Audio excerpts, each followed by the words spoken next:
Refund. Yep, that sure is a refund. Yeah, you had that right. Yeah.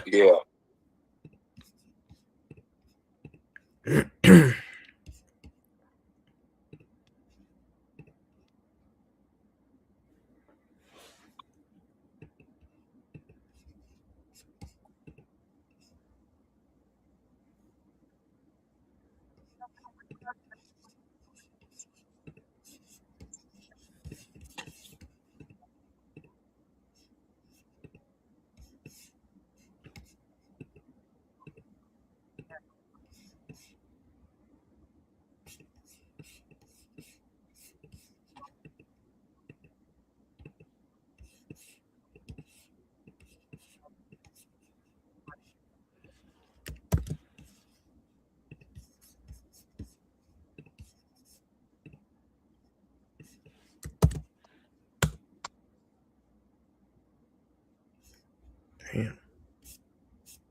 Please leave your message for.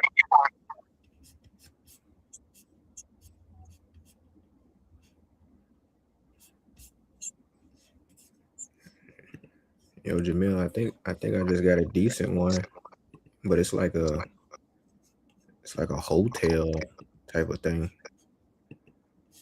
that I'm looking. It's like a what? Like a hotel deal, or it might be a. This is a nice one. I'm waiting for him to send me some pictures. I sent him the contract just now. But from the pictures I seen, from what he's telling me, I mean, it doesn't really need any repairs at all. It looks like it's in good condition. Um, Current market value like 260, and I got it for like 150. So I guess somebody could just list it with a realtor themselves. What CMV? Like 260. I see one down the street that's just sold for 280, but it looked nicer. So I say 260. That looks like a comfortable spread to me. Yeah. Let me see what year the other one was built though. See, the end buyer wants to make like 30. Damn, You nah, want that one. 10K just for cleanup and concessions. Yeah. That brings you down to 183.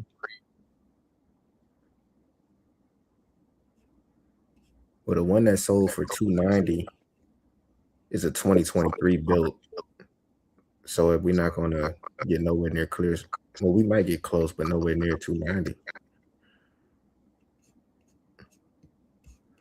Please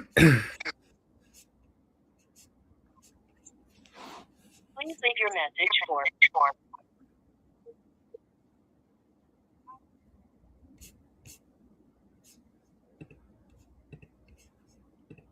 There's no charges.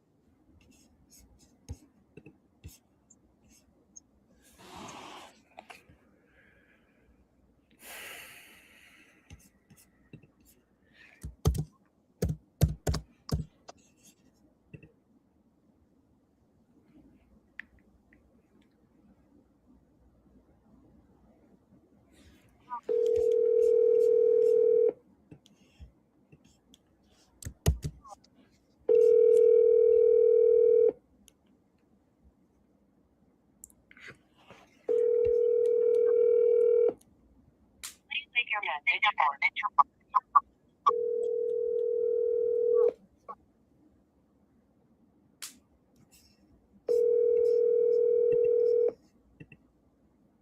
Please leave your message for. Please leave Hey, your Denise, message. let me call back and get this.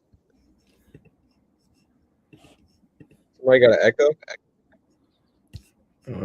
Is it me? I don't know.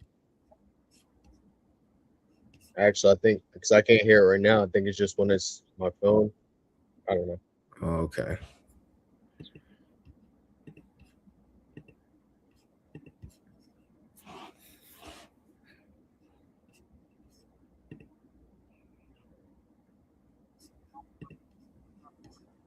Hey Jamil, can you get this one guy a shot, please? Cause I tried to give him a shot the other day. He didn't want to talk to me for whatever reason.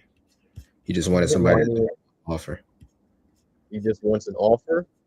Yeah, he said he lives out of state. He never even seen a house in person. He said it was inherited, and I didn't know how to get him to give me an offer, like a price he wanted. I'll give it a shot.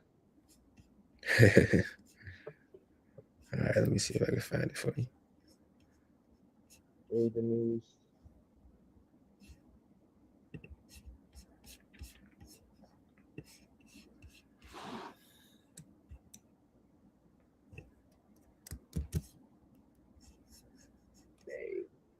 Actually, wasn't too long ago.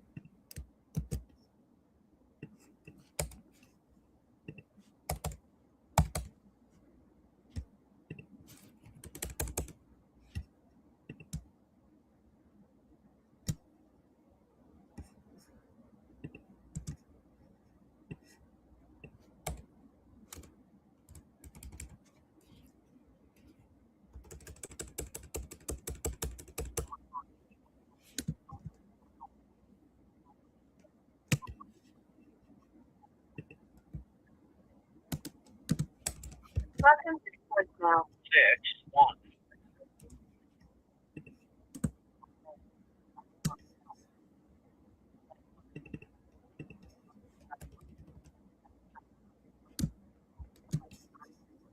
Welcome to the voicemail. 6-1-4-3-9. Welcome to the voicemail.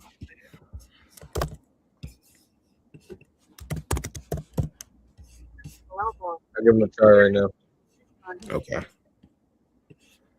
you have finished your message, just hang up. Or to hear more options, please press 1. Hey, Paul, it's Mark. Give me a call back when you get this.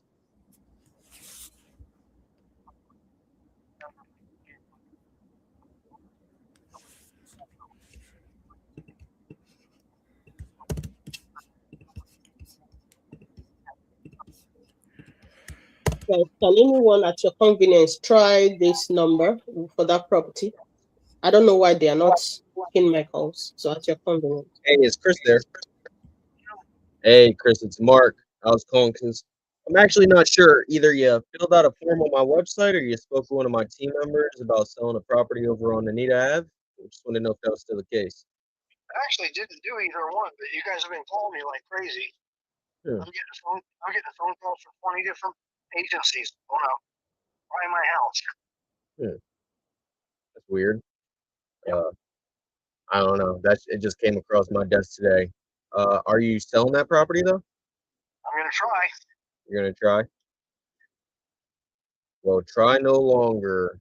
What's the Okay. number you're looking to get? I'm looking for people to give me offers.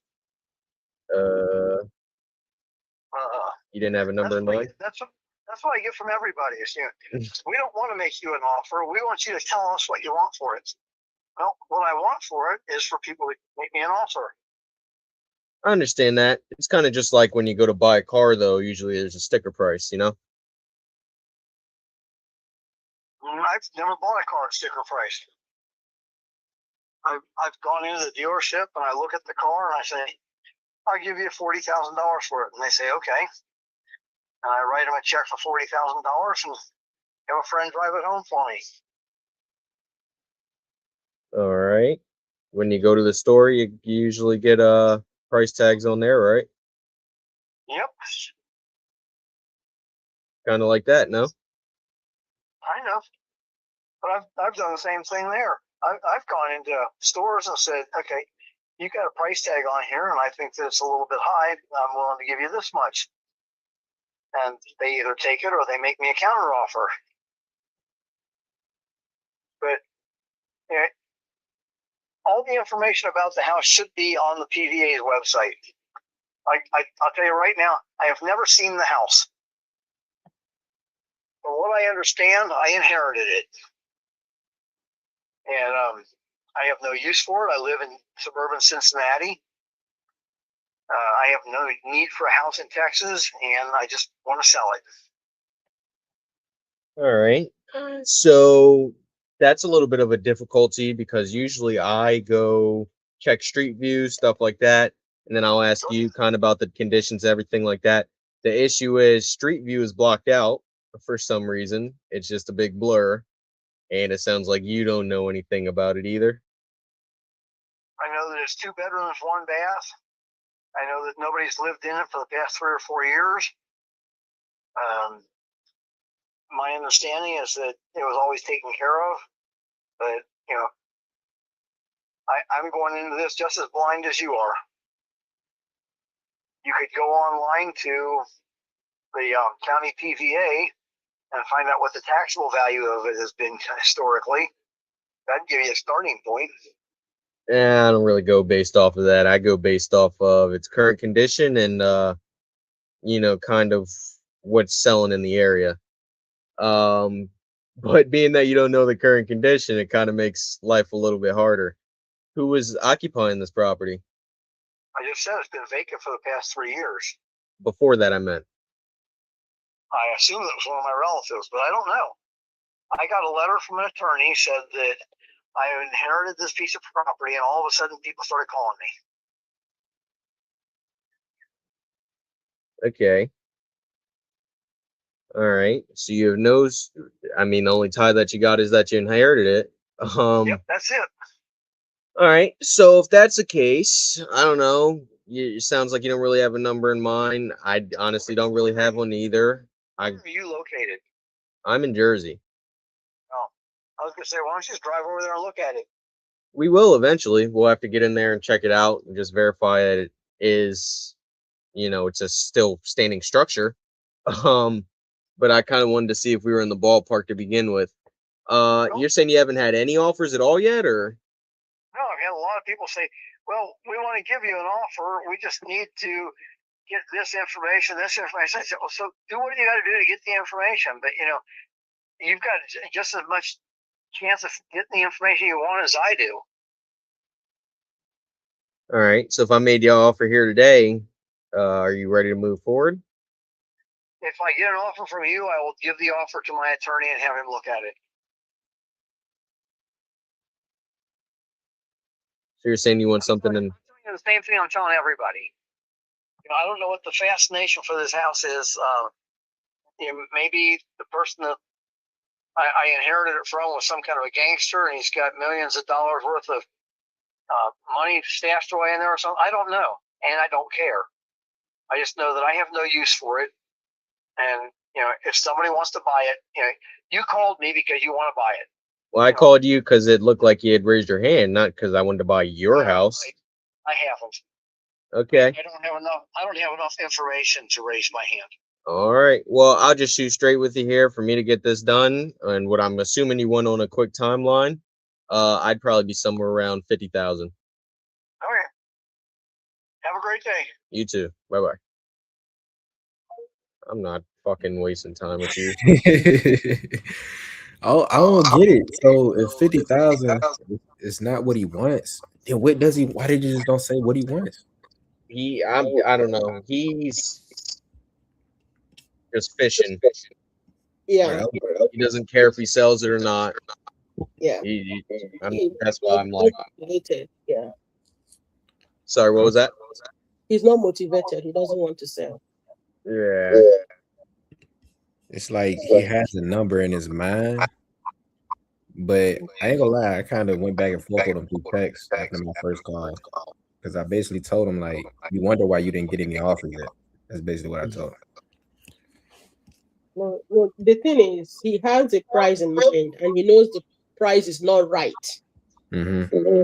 Yeah, so that's why he didn't say it, because just say it if it's not worth it. Like, yeah, I would just tell him straight up, like, if I was to call him back, because I didn't do this my first phone call, I would just say, man, this is sight unseen, man. You want me to take on a property sight unseen? We're gonna have to be low. That's what I would say, but he's not a good person to work with, anyhow. So I just saw stuff selling in the twos. And like Angie said, I didn't hear any sort of motivation. So I was like, whatever. We're just gonna see what happens.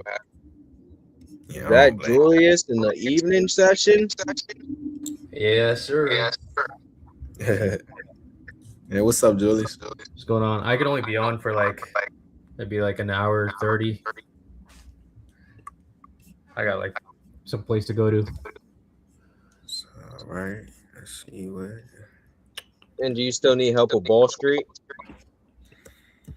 Yes, if anybody can get them on phone. I've not been able to answer me. I got that lead on the 6th. Price I'm not change. sure. Mhm. Damn. So they are due for refund. So if they're not answering, so I can put them up for.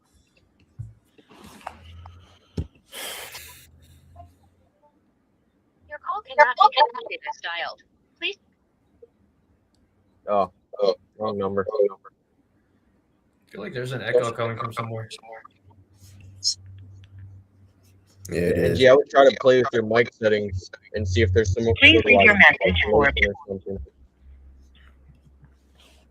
Leave a message. Hey, how you doing, Dwayne? This is Mike again, calling about Martown Road. When you get this message, just feel free to give me a call back or text, and we get something done here.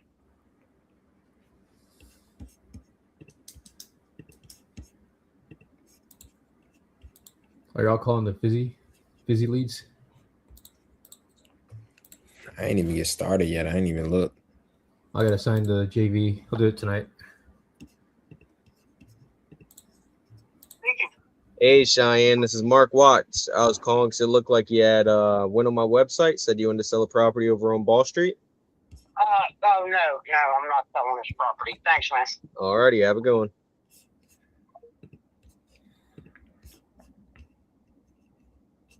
At least you got an answer now, NG.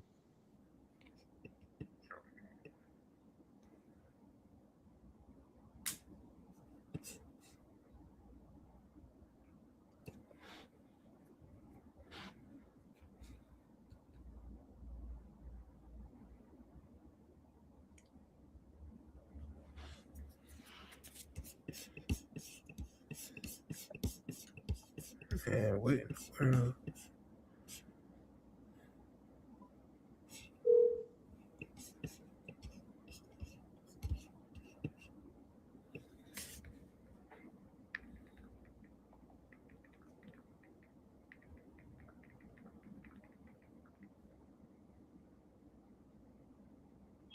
Hello? Hey, is Steven there? Hello? Hey, is Steven there?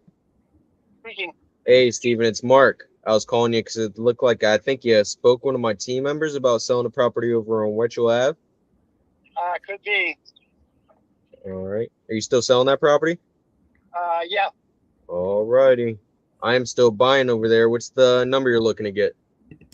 Well, actually, let me give you a call back, or I'm on a lawnmower right now, and I got to go put it up. So I actually had 3 properties for sale. You got 3? Yeah. Doesn't scare me off. How long do you need? I don't know, 20 minutes. 20 minutes? Yeah. All right. Talk to you then. Okay. Bye-bye. I got that Mike Dabney pickup right now. There you go.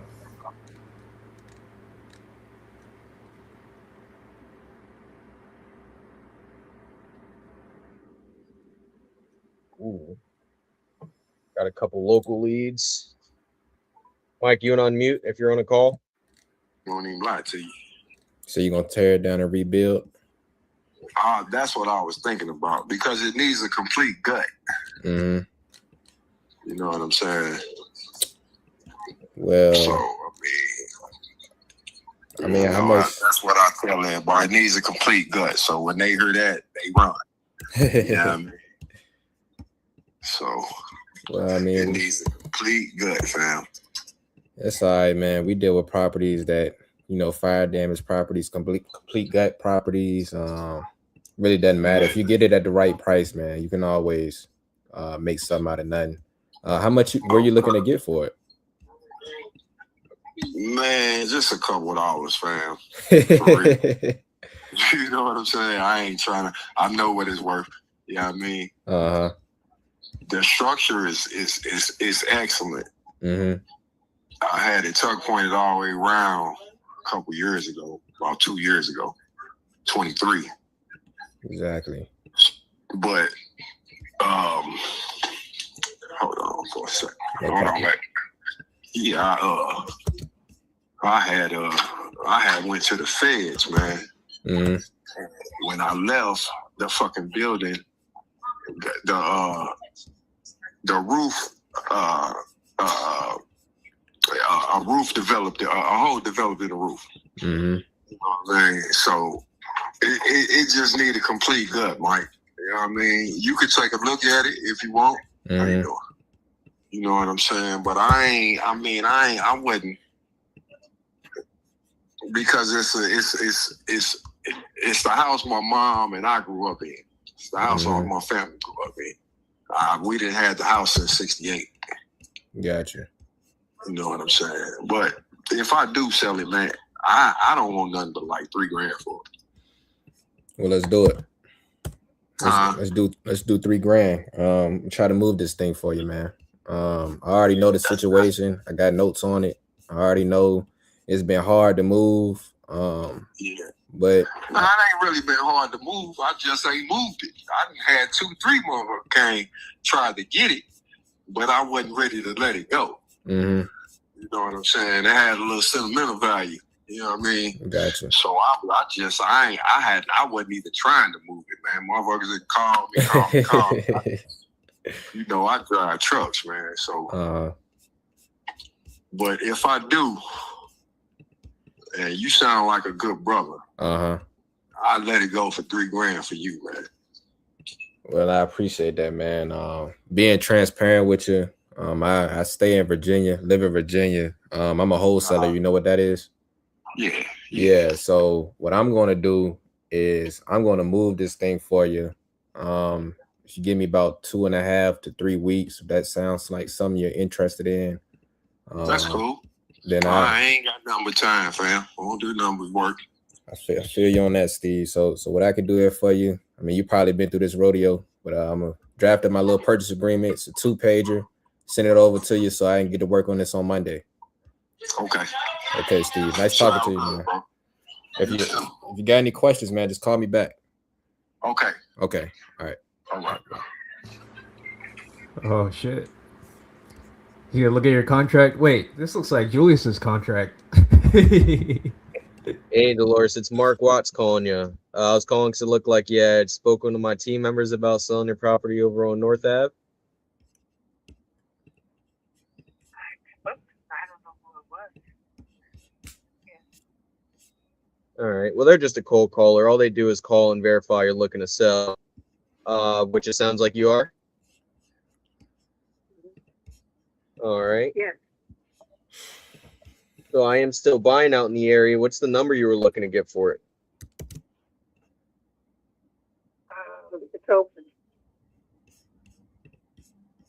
I'm sorry, what was that? It's open. I haven't made a decision yet. Oh, you don't have a price in mind? No. Well, I know I've had prices that I won't sell for. So what's the price you want for it then?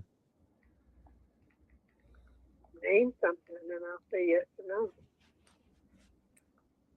Well, you want my good offer or my fast offer? Start with the bad. Start with the fast? I'm sorry. Can't go anywhere but up, right? All right. So, I mean, to do that, I'm gonna need a little bit of information. I mean, can you tell me a little bit about what you got going on? Well, that property is it has 4 bedrooms, a bath, 11.5. Can y'all even hear her? Because I can barely hear her. And I it can. hasn't been rented What was that? Here. for, not that I know of anyway. You can? Find anyone Yes. in quite a All right. while. What else do you want to know? I guess the most important thing, what's got you looking at selling? None of the children are living there. None of the relatives are living there. So it's been vacant for none. But you still got to pay taxes on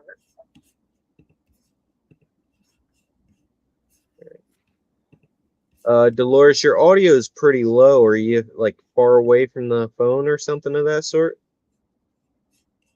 I'm sorry, what did you say? I said your audio is pretty low. Are you far from the phone or something like that? No, not that I know of. I had my back to my phone for a minute there. I was doing something. All right, give me 1 second here.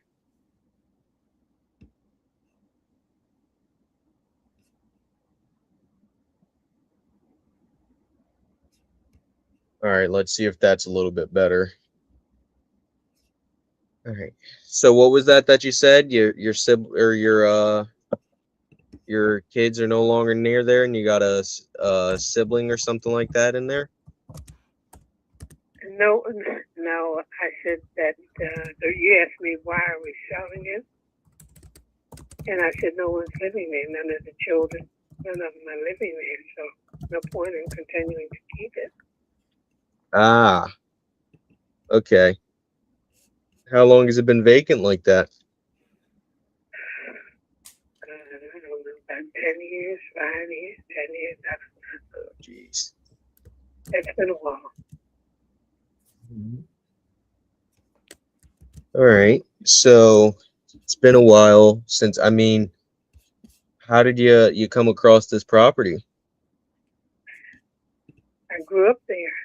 Belonged to my father and my mother. Ah, you grew up there. Okay. Well, you grew up there. How'd you get so far away from it?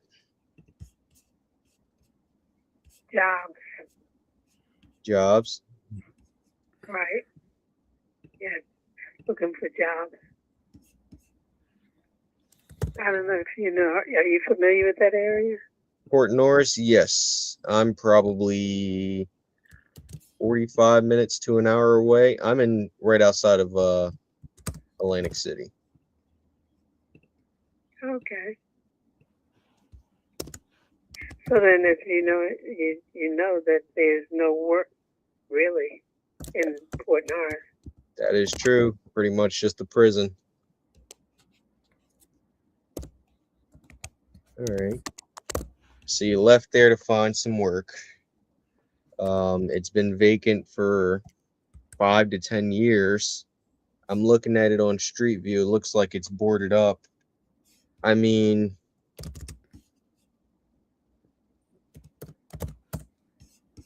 I'd love to help you out here. I mean, what's the number that you were hoping to walk away with, though?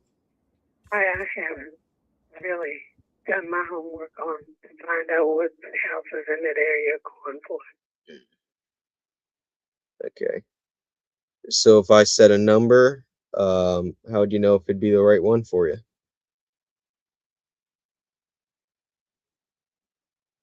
I'm sorry. What? What are you? I said, if I say a number, how do you know if it's going to be the right one for you? I don't know, but I can do some research tomorrow and find out what the homes are going for in that area, and let you know whether or not the price you're offering is something that I would consider. All right. So you plan on doing some research tomorrow. Should we touch base some point tomorrow evening, or?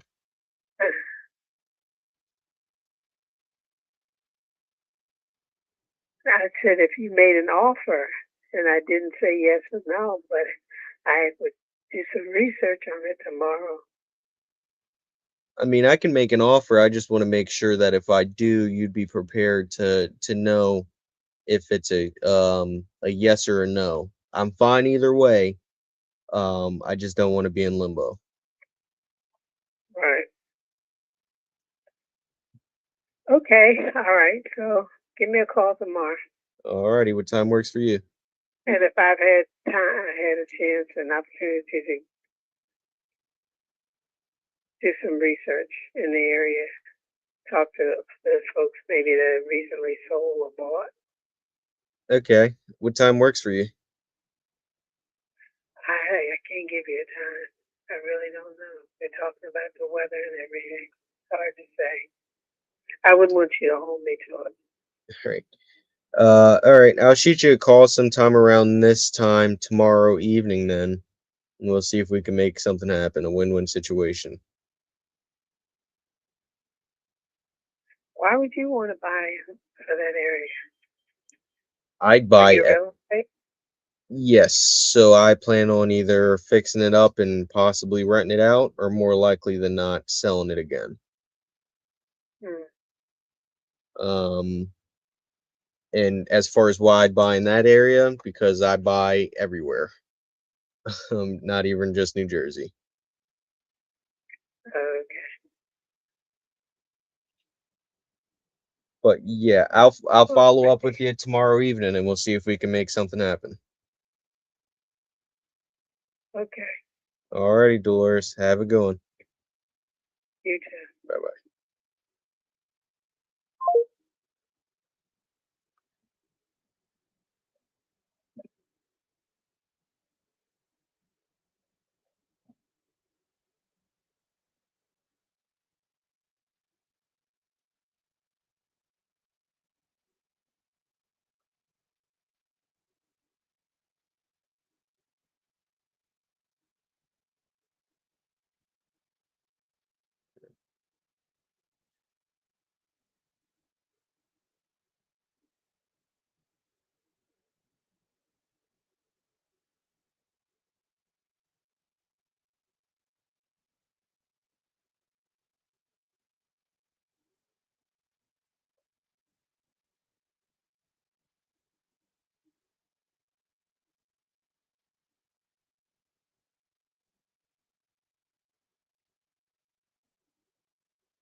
My dyslexia is acting up. I called her Dolores. Her name is Deloise.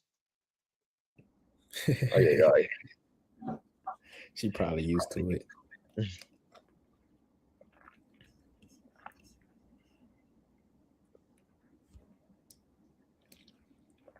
Matter of fact, hey Julius. What's going on, man? That was the guy from Property Leads just now that I spoke to. Steven, he right? told me to try to give a stab at again. Yeah. Yeah. I heard that.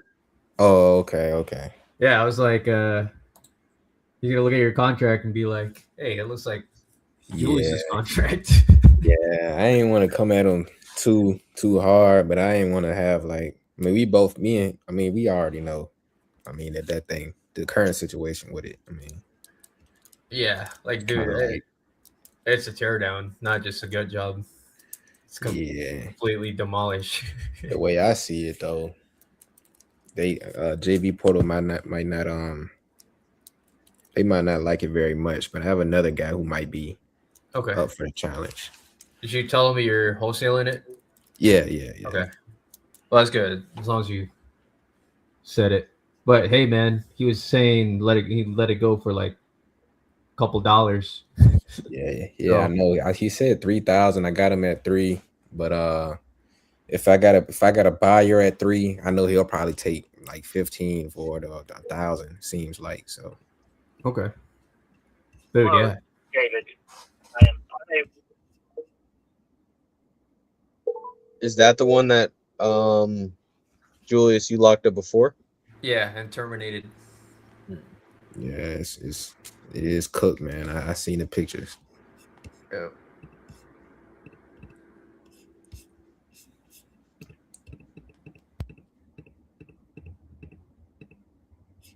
Hello, this is David. I am unable to answer the phone right now, but please leave me a message and I'll call you back as soon as I can. Thanks. Bye. Can't take your call now. At the tone, please record your message. When you've finished recording, simply hang up or press pound for further options. Hey, David, it's Mark. Give me a call back when you get this. So you guys heard that seller well though, because I could barely hear her myself. I kind of made out a little bit, but not like 100%. I heard her for the most part. So what was going on with that one? So that's in Port Norris, New Jersey, and there's literally like nothing there. It's just a prison, a sand plant. Actually, the sand plant got shut down, and then a bunch of dirt bike trails. Like I used to go over there all the time. There's so she's out in Maryland now. Mm-hmm. None of the kids are out there, just sitting boarded up, vacant. I see some flips selling out there for $230 though. Mm-hmm. For some reason, I don't know why anybody would want to live there, but Hey Jamil, that lead that you just called, David, is that an iSpeed to lead? David, Magnolia, Texas, yes. Oh no, never mind. That was sounded like my David. Trying to talk to. Where's your David? North Carolina.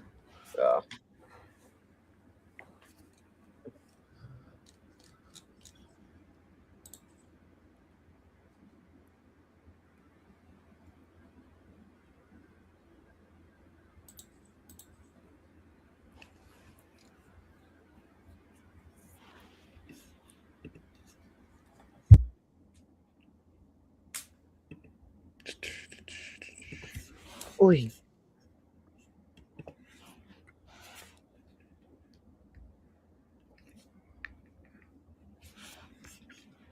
Nine zero three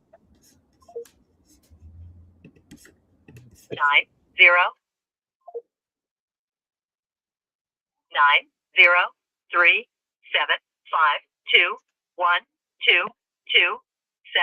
is not available.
Please leave your message for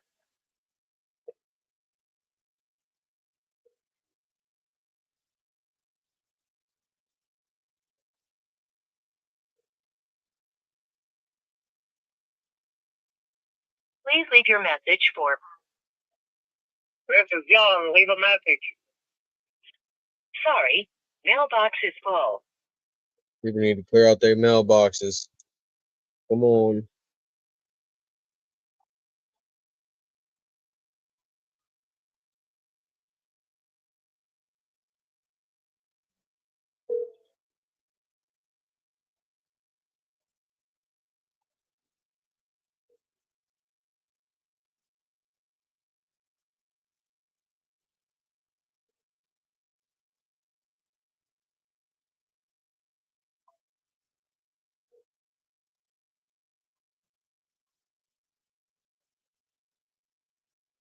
On hang on, let me pull it up real quick. I'm so sorry. On Canterbury Road. Yep. Looked like you had entered this on my website saying you're looking to sell that property. Is that correct? Yeah, I've already sold it. Oh, it's already sold? Oh, late to the party, Yep. huh? Yeah. Yeah. No problem. Y'all get any other property you're looking to sell? Nope, that's it. That's it. All right. Well, have a blessed day. Uh-huh. All right. Thanks. Bye-bye.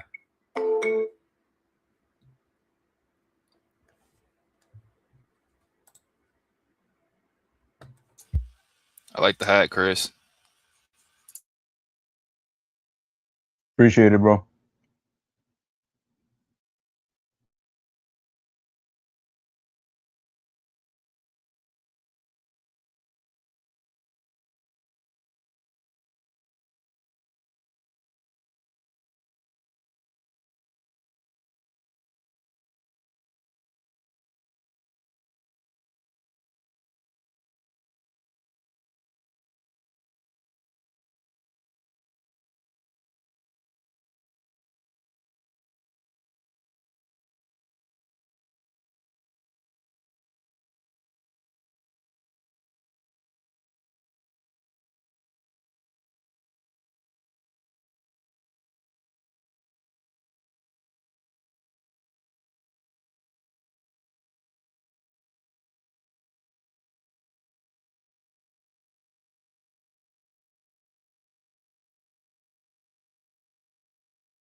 call has been forwarded to voicemail.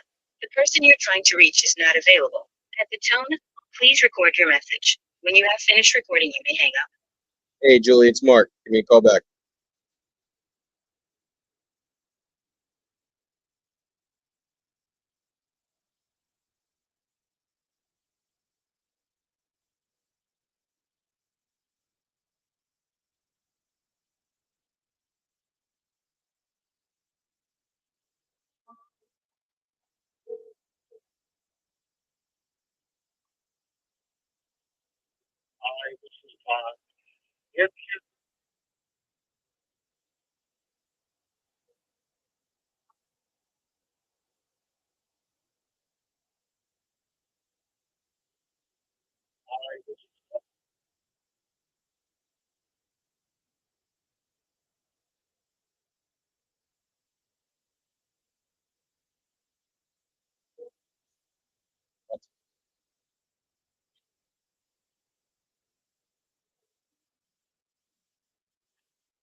Hi, this is Tom.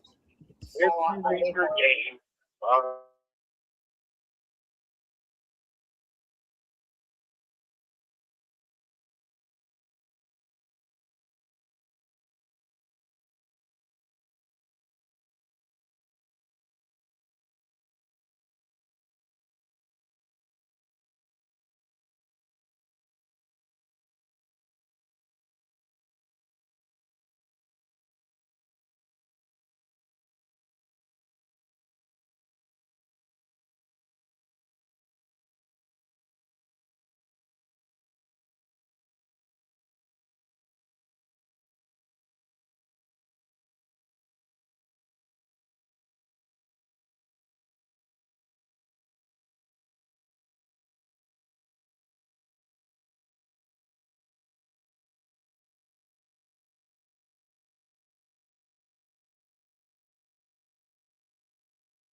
Is there any active iSpeed coupons right now?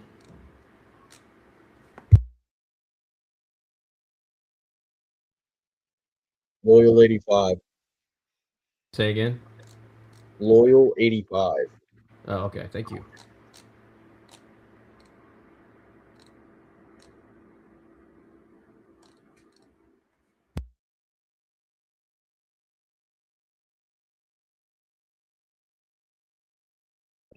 And telling me what they did and laughing.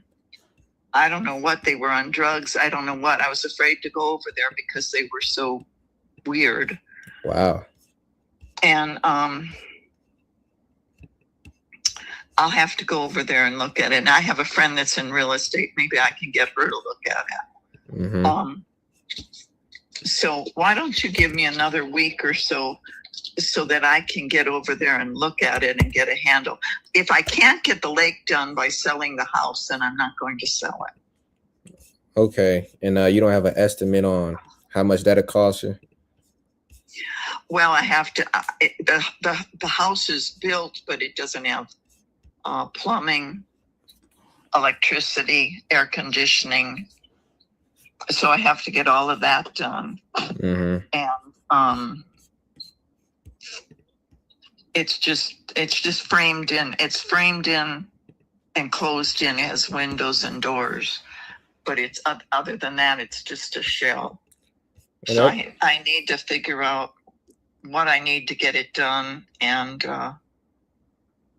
mm-hmm. Well, before I can put a price to it. I remember you mentioned 100K. So if somebody said they could do 100K, I mean, would you be willing to move forward, or? I don't know. Not if it's not going to get me the lake house. I just, that's not worth my time. Okay. I can fix it up myself and go from there. from what you're telling me that you need for the lake house, I mean, I wouldn't imagine it costs anywhere near 100. Well, heat and air, plumbing, electricity.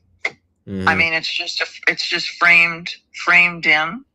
The windows are in. It's closed up, but I have to get the utilities, all the utilities in. Is it bigger than Lindo Drive, or a little smaller because it's a lake house? No, it's probably at least as big. It's a 2-story. Well, actually 3-story. It has a downstairs that's even with the property. You know, it's not underground. It's just a downstairs that's on the lower level, and then there's 2 stories above it. Okay. So it's pretty big. Exactly. It's 3-bedroom, 2-bath. You know, it's normal house size. You need electricity, plumbing, and all that good heat and air. Heat and air. And that's not even counting sheetrock and doors and all that. But at least I want to get it so that I can get it livable, somewhat livable, with heat and air, water, heat and air.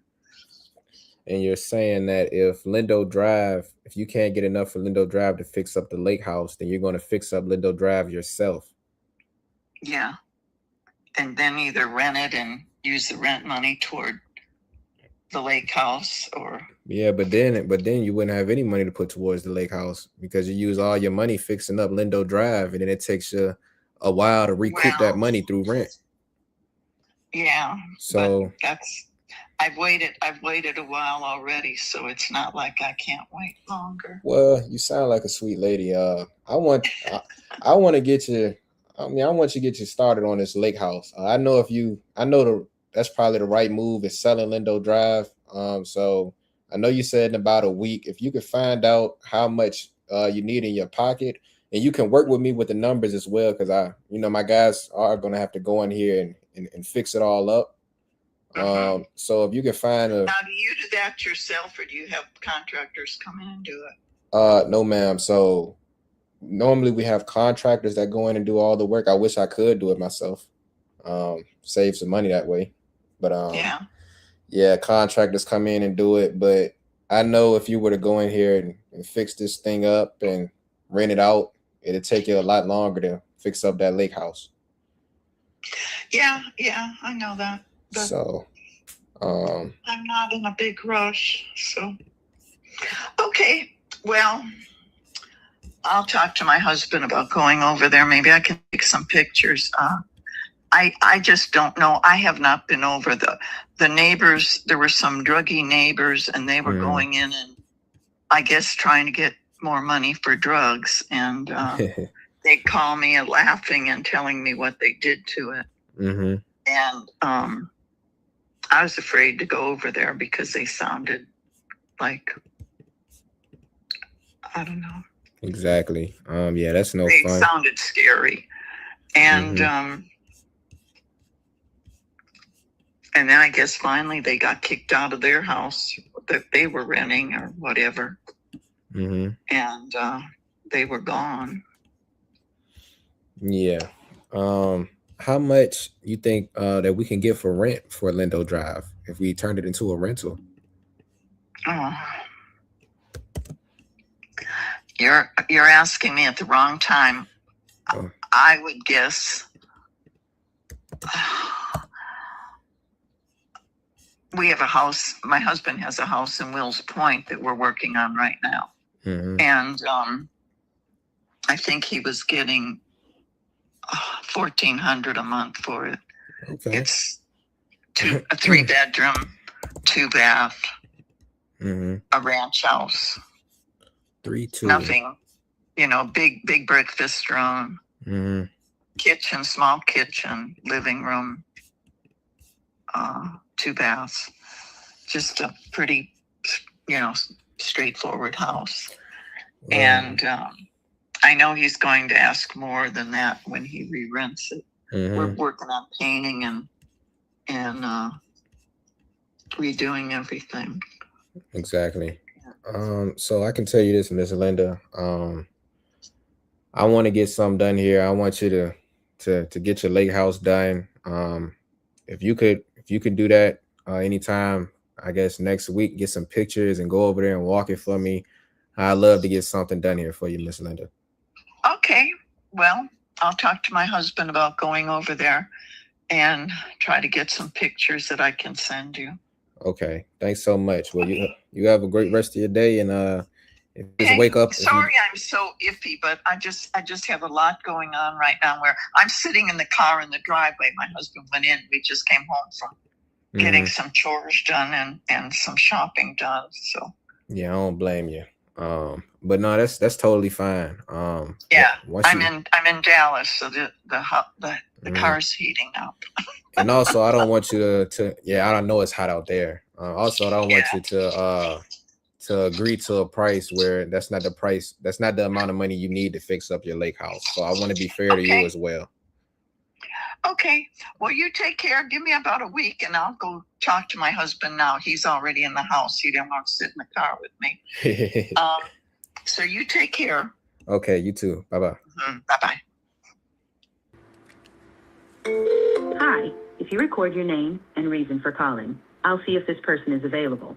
This is Julius calling about your property on Hilltop Circle.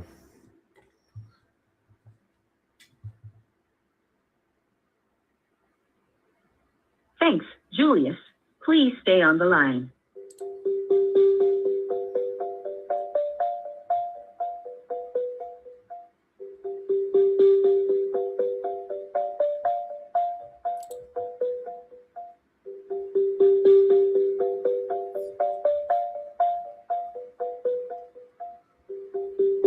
I'm sorry, this person is not available. I'm gonna double that real quick. Hi, if you record your name and reason for calling, I'll see if this person is available. Julius calling about Hilltop Circle. All right. So thanks, Julie. Please stay on the line.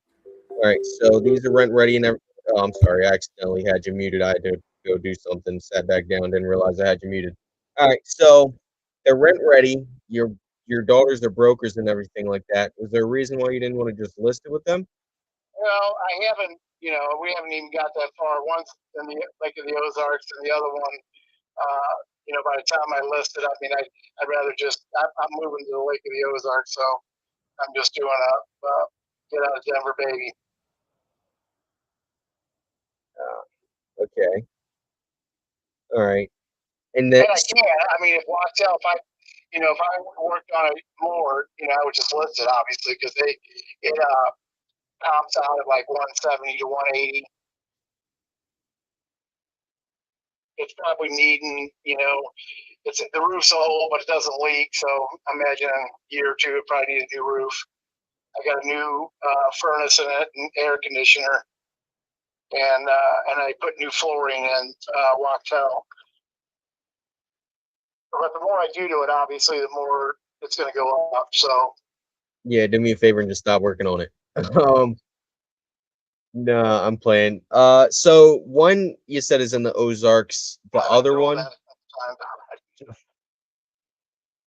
one daughter's in the Ozarks. Where's the other one? St. Louis. Okay. All right. So, and you didn't want to list it with her for what was the reason again? Maybe I missed it. I'm sorry. Once I do that, I got to, go through the whole. I didn't want to go through all that. I just want to turn them. You just want to turn them. Okay. All right. So I can do. Price. If I list it with her, it's going to be obviously 160 or something like that, or depending on what I do to it. The more I do to it, like I said, the more I'll get for it. So, and right now I've got other projects that I'm working on, so I can't put that time into those right now unless it's worth it to me. What other projects you got going on? Mobile home park. Mobile home park. That's where the real money's at. Yeah, it's about 150 miles from me, so and I got a house on it and all that. So yeah, that's what they say. All right. So, I mean, it sounds like you're kind of just looking for, and these are assumptions, so let me know if I'm wrong, but it sounds like you kind of just want to turn and burn them. You don't want to deal with the realtors, the fees, everything like that. Right. Okay. Yeah, I've done this a lot. So I mean, it's I put them out there at that price, so they would go fast. And they obviously I got a contract a few minutes ago from yesterday, and I got two more people, one from Texas and one from what was the other one? I can't remember. That want to come take pictures of it this coming Friday. Well, you like me better than them anyway. Let's get this done though. So let's talk numbers. Just for simplicity, let's start with the single family. Which all? Is that how you say it? Whichel? Wattel. Okay. Let's start with that one. You said that it comps out for 180? Yeah, somewhere in that neighborhood. All right, 180. And to get there, what do I got to do to it? Dollars and cents wise. 10,000, I'd say. 180. Put 10,000.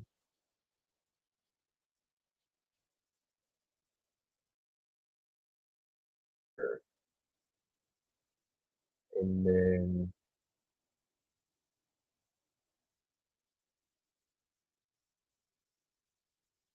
And it was hard to price because there's not any duplexes within 3 miles of mine, but just the houses next to it, like they go for anywhere from 170 to 220, 230, something like that, and that's for single houses.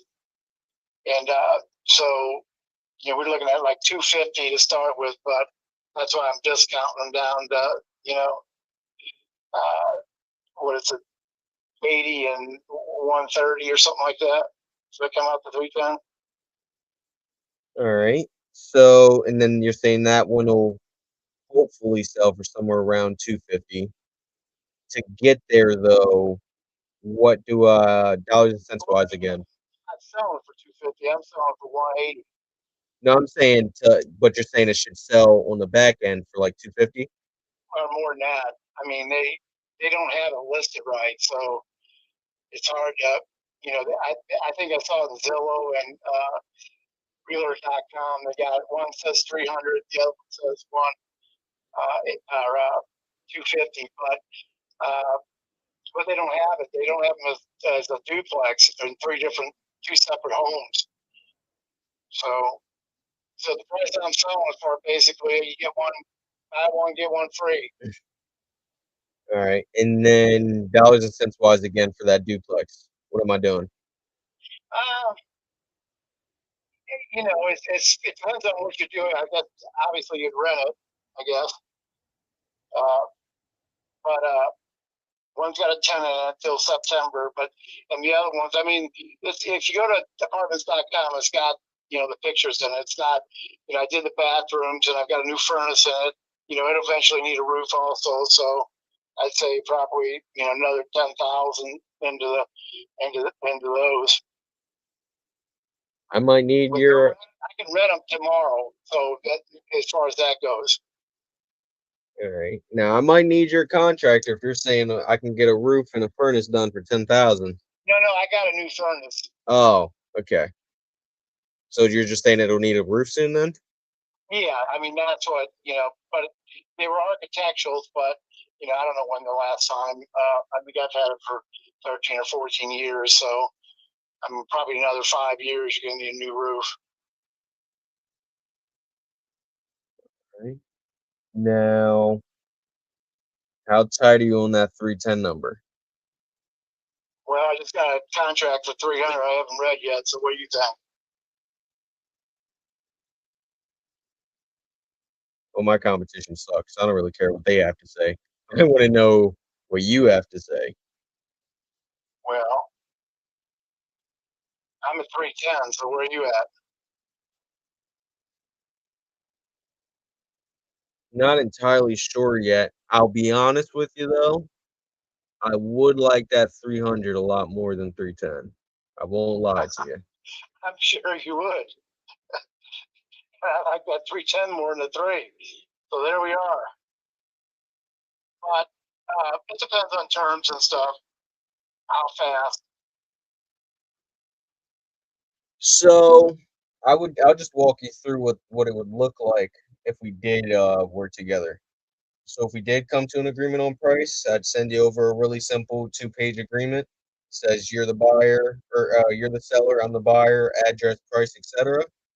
Once that's signed, 2 things are going to happen. We're going to come out, verify it is what you said it was, the properties, and 2, we're going to get title open.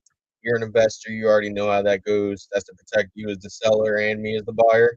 Oh, absolutely. Exactly. You get it. If those 2 things come back clear, we'll get this closed on your timeline, which it sounds like the sooner the better. Yeah. So realistically, of course, I need at least, I put 30 days on my contract. Realistically, we're closer to 3 weeks, but we got to get title cleared and everything like that. Yeah. I mean, basically, yeah. My daughter said 15 days, so we'll see. Like I said, it depends on how busy the title companies are. Yep, you get it. So, I mean, once again, forget my competition. They suck. I don't care what they have to say. For an all cash offer, of course, I'm covering the closing costs. No realtor fees, commissions, nothing like that. I mean, what's the best price you think you could do for me? Well, I'm not going below 300. That's for sure. I got 3 people lined up at 300. What's the best price you can do for me?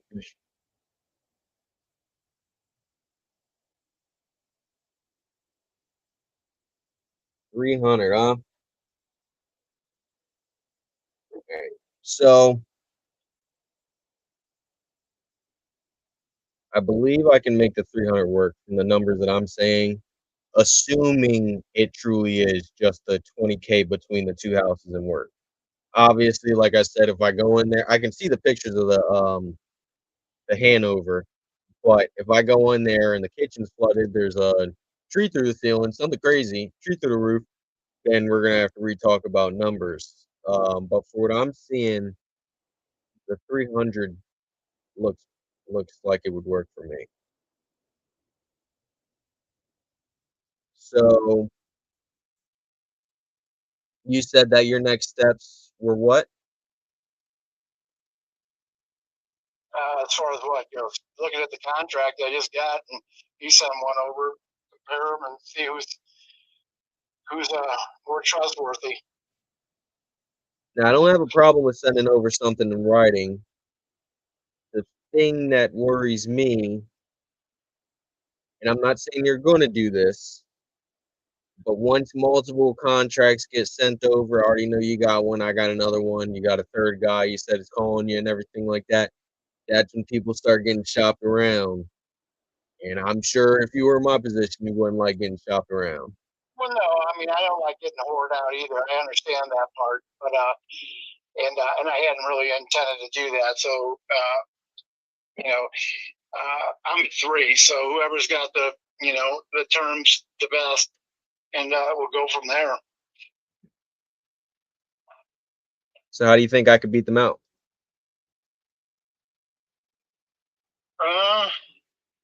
Well, closing, I don't know. Closing, and I don't know if they even had any stipulations in there, so I have to look at it and see, if they even want to look at it. I don't know, but I'm not sure until I view it. I literally got it 10 minutes ago. I just walked in the door. All right. So how about this then? I can send you over the agreement.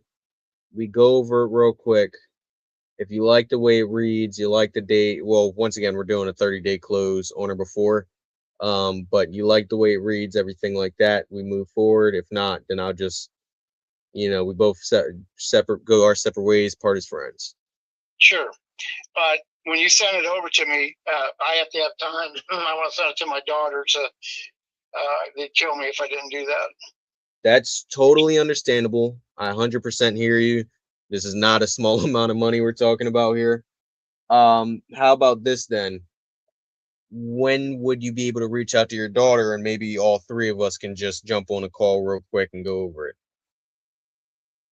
Well, yeah, you just send it and I'll send it to them and we'll go from there. That's pretty much where I'm at. Because one thing I want to do is see who you are, see who your company is, see if you're trustworthy, you know. And you would probably do the same thing, I would think, anyway. I would. I won't lie to you, though. I'm not Open Door or something like that. It's really just me buying some houses, you know? Yeah, actually, Open Door is supposed to give me a price, too. But I don't know about them.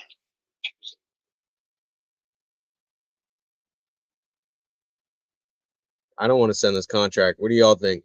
You there? Yes. Yeah, once again, I have no problem with you doing your research on me and stuff like that. It's just personal policy for me at this point. I've been ghosted too many times. I can't just send something without something, you know, there's some sort of time where we can go over it or something like that. Well, the only way I can do it is to look at it and send it to them, and they'll get back with me. They're not like sitting there waiting by their phone for to look at this stuff. So that's where I'm at. No, I agree. That's what I'm saying. When would be a time where we could do that, though?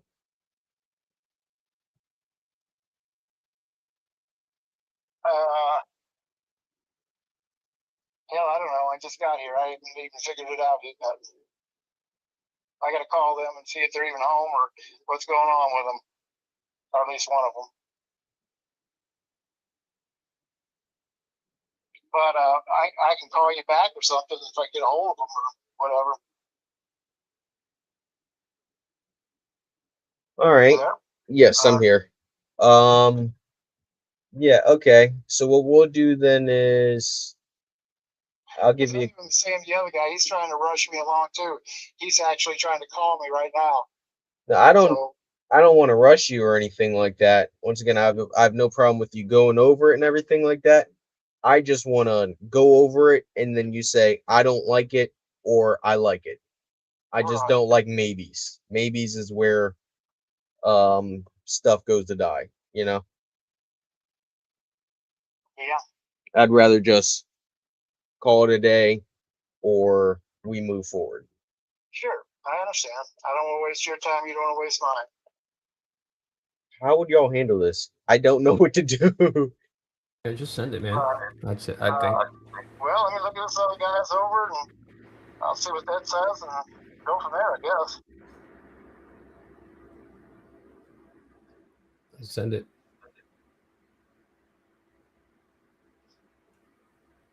I mean, I'm not sure who they are, so until I figure that out, like I said, I'm being honest with you.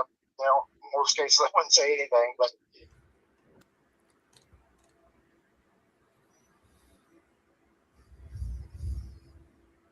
All right. So how about this then? I'll just touch base with you tomorrow and we'll see what happens. Yeah, let's do that. Alrighty. What time tomorrow morning work? Yeah, 10. 10? Yeah. Alrighty. Listen, just promise me. I have no problem with if we don't work together. Just promise me, at least give me a shot to where we could see who's a true better fit for you here. Right. No, I agree. But I need I need to know who you are. So if you want to send me an email or something,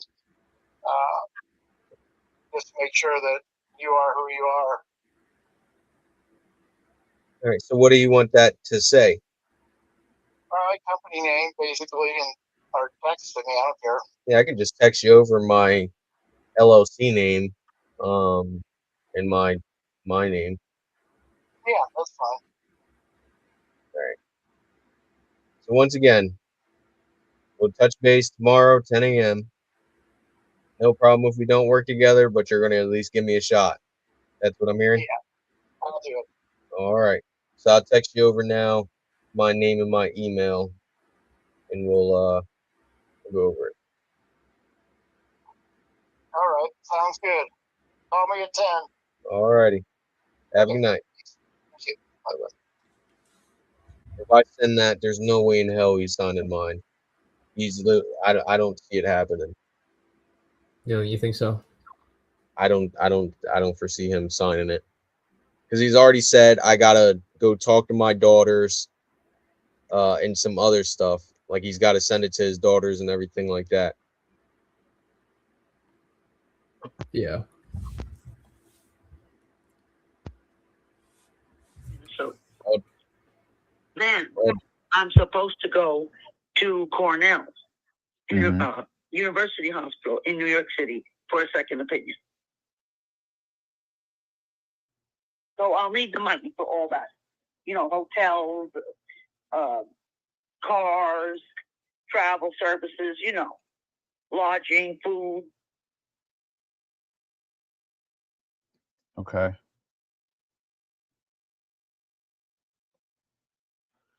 So a lot of expenses coming your way, sounds like. And Yes. that's what you're planning to use the money for, if I understood correctly. How long have you been in this house? Since August 30th, 2024. August 30th, 2024. Okay. So about 2 years ago, do you still owe anything on the property? No, I paid cash. Okay, you paid cash for the property. I did. Amen. That's very good. It's the only way to go, my parents said. Mm. And I quote, may they rest in peace. Amen. Yeah, you don't want to be owing people money. I hate doing that. And I do right now because my darn financial advisor, Larry, will not release more money when I need it. Gosh.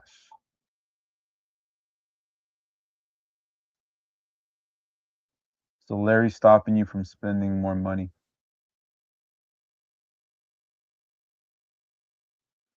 So, quick question, and I'm just kind of curious because I'm looking around in the area. How did you come up with the 410?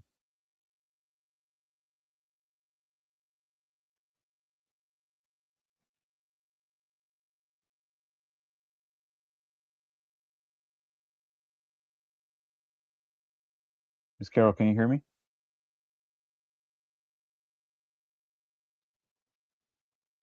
Hello?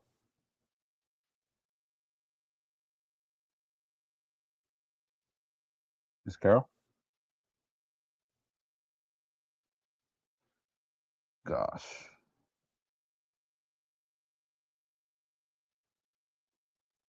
She's wanting too much, but we'll see what we can do. Did she hang up on Can you? you guys hear me?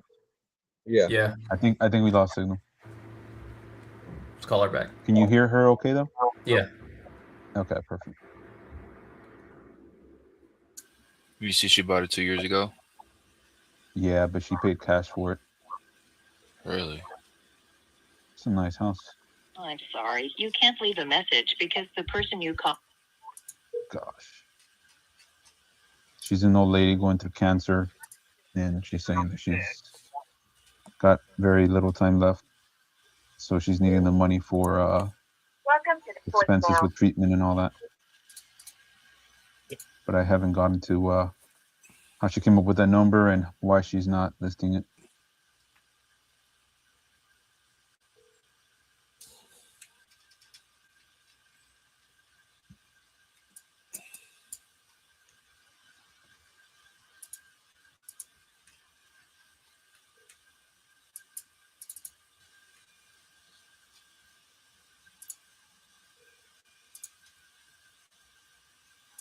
I'm sorry, you can't leave a message because the person you called has a voicemail box that hasn't been set up yet. Goodbye. Gosh. All right. Somebody can go. Oh, Jerry, you on a call?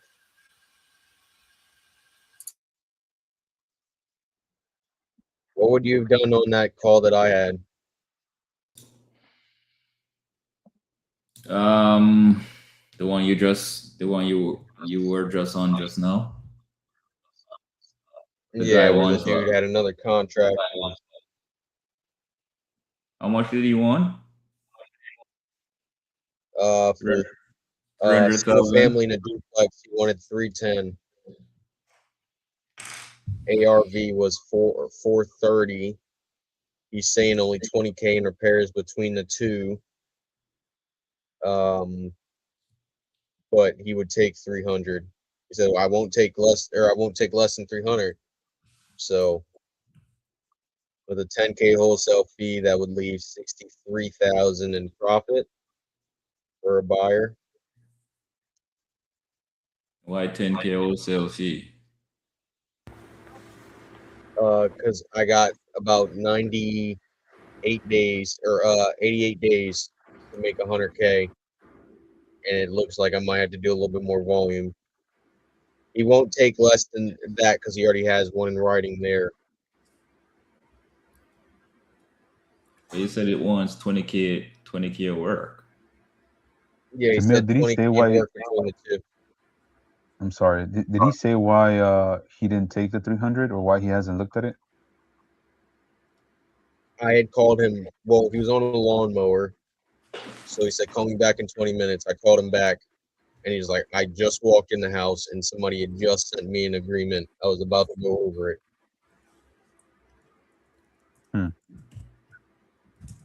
Like he didn't even have a chance to.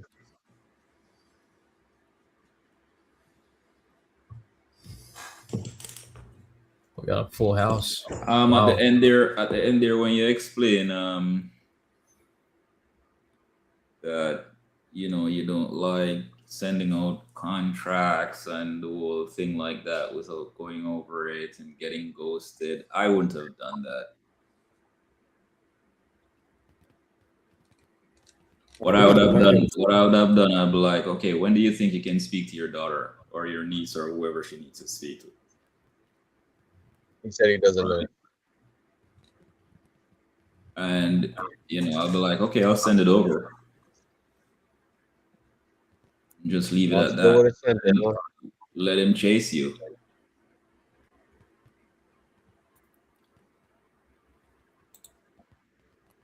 And then you reach out to him and you're like, did you get it? Like, yeah, I've been looking. He didn't send anything. And let him chase you, man. Because it felt like he was the one in control. It's like, dude, this is where I'm at. You send the thing and we go look it over. I'm not doing what you want to do. I'm doing what I want to do. I'm like, okay, I'll do it. That's one tactic you could try.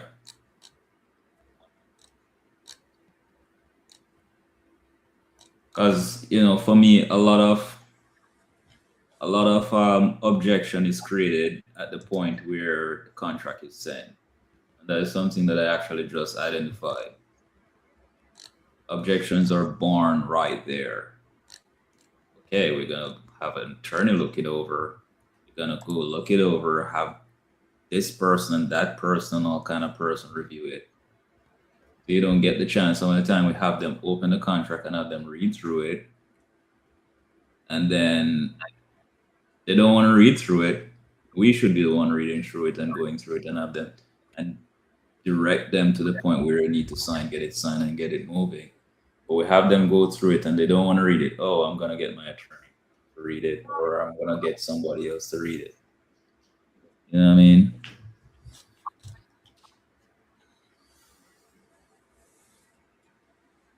Because you can actually sense it.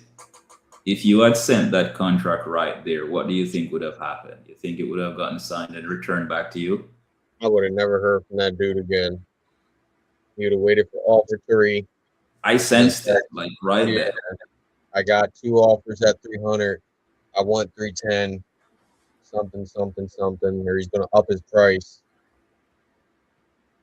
Yeah.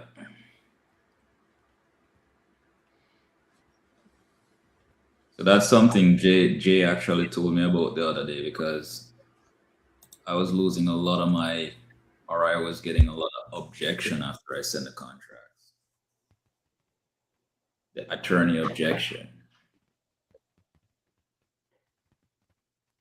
What is The deal is not closed until it's signed. The contract is signed. Do you reverse report? You do your kill shot, you agree on a number, it's still not closed until it's signed. If it's not signed, you have nothing, right?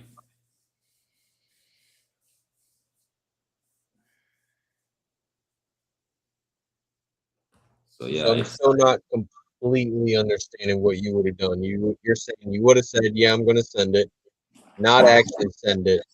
He chases you, said, "Hey, I never got it," and then what?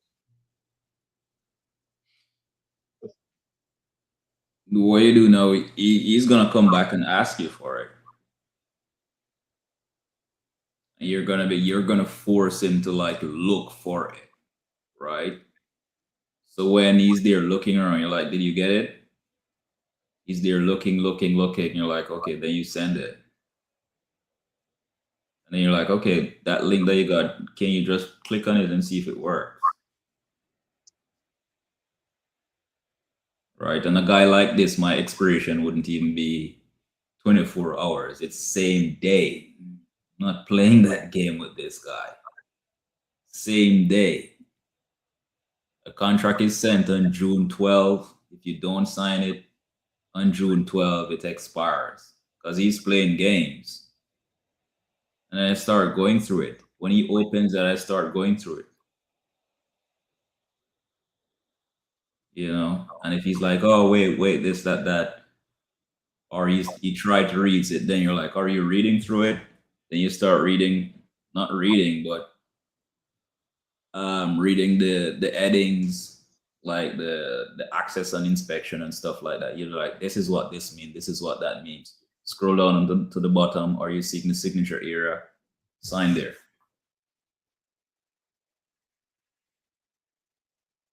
And if he doesn't want to sign it, fine, then it expires same day.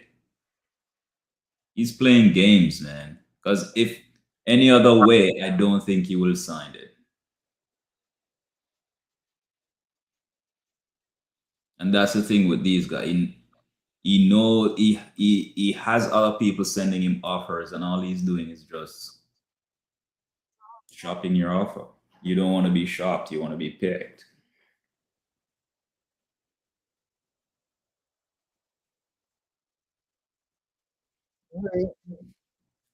I'm telling you, bro, I was in a situation where this guy, his wife's car was broken. The mechanic was there trying to fix the car.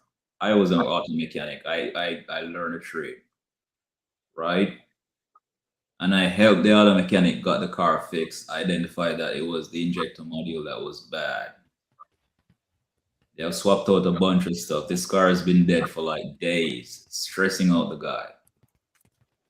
And I helped them troubleshoot the car when I should be calling my leads. They're troubleshooting the car with these guys. I'm like, oh, this guy's gonna sign this contract. I sent the contract over to him. He replied to me. He's like, I'm ready to go forward, but I'm not signing that contract. Why, bruv? I helped you fix your wife's car. It was stressing you out. And the mechanic was on it for like days. And after all of that stuff, you still didn't sign the contract? Like, what more rapport is there to be built? It's crazy. You know, so yeah.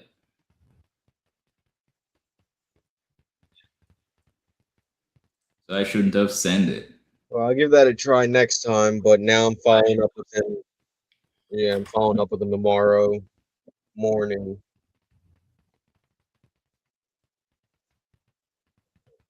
Find out.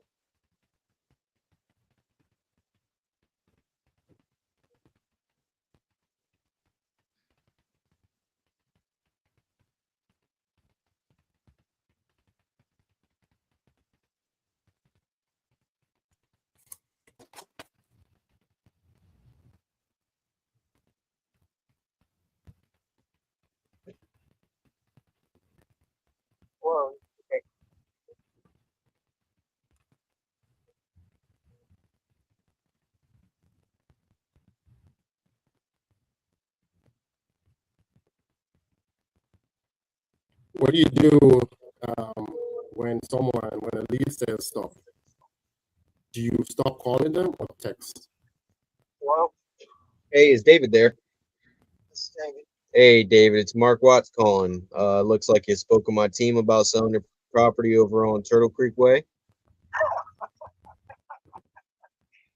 Somebody's selling y'all bad information because you're like the third person that's called and said I had it on the market. Ah, jeez. So you're not selling? No, not for about 5 years, I hope.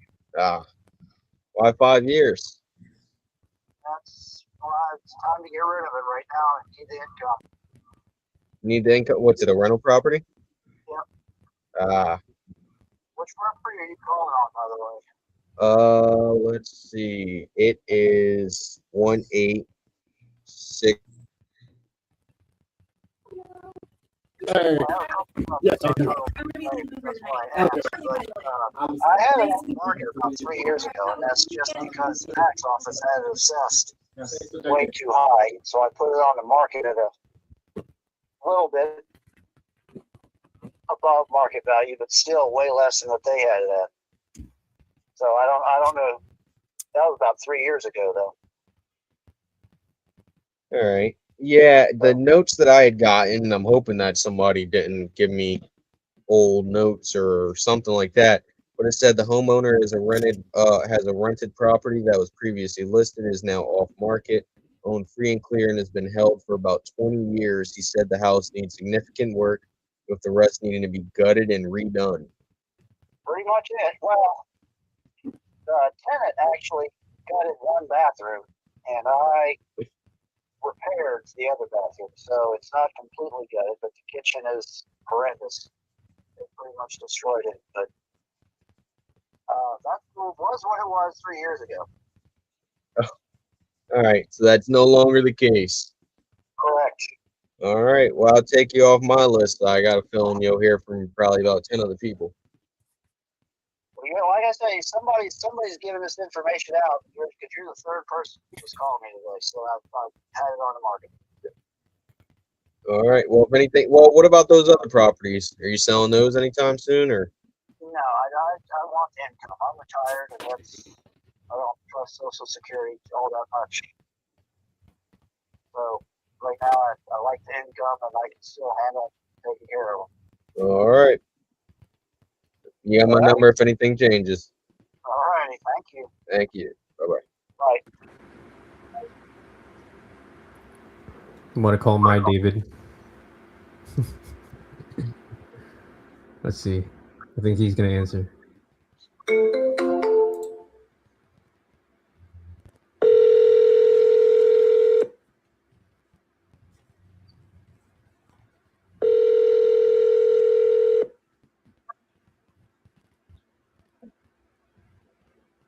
Hello.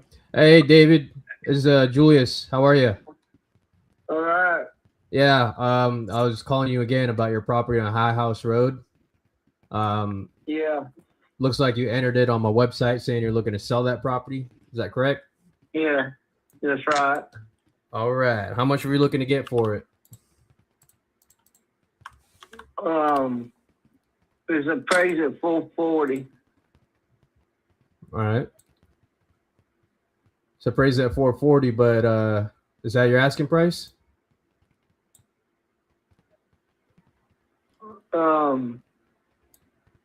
Yeah. Okay. You make me an offer. All right. Well, before I do that, tell me a little bit about what you got going on. House has been repainted. The whole house has been repainted. The kitchen's been redone. The forward in the kitchen, dining, sunroom area has been redone. There is a small spot, a soft spot in the master bath forward that's going to need to be repaired. That's the only thing wrong with the house. The roofing's about 5 years old on the house and the shop. Air conditioning's about the same, about 5 years old. 3 bedroom, 3 bath, 2,500 feet downstairs. There is other stairs to it that could be finished. It's unfinished. Right. And the deck's pretty old. It needs to be redone. So the soft spot in the forward in the bathroom and the deck.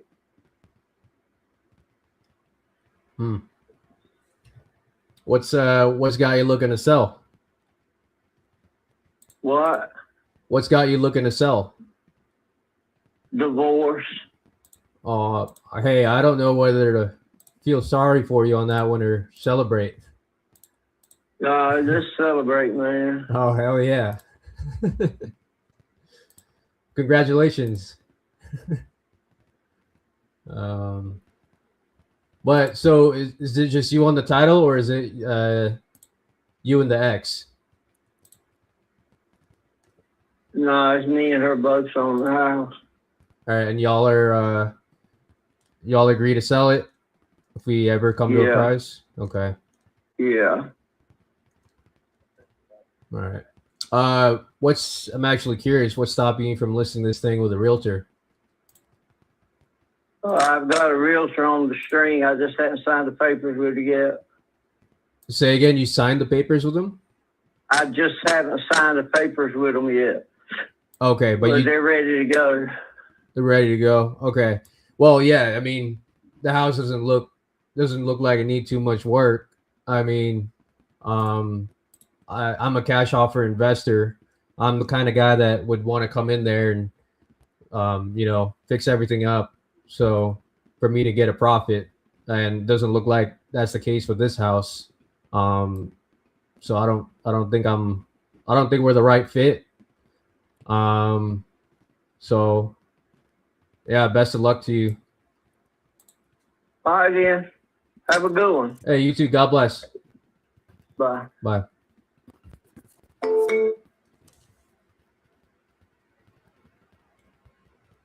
What's the feedback on that one? I think you shot me. Sorry, Alison, I couldn't. You're Can you cutting hear off. me? Yeah, I can hear you, but it's like very staticky. Your voice. Okay. Yeah, let me switch internet. Jeez.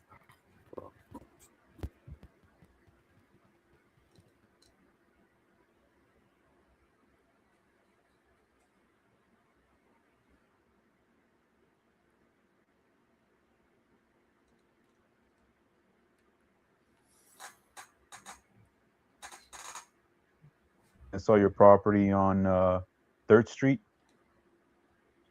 Yeah, I'm not sure if I put it in the right address, by the way. I need to verify that. It's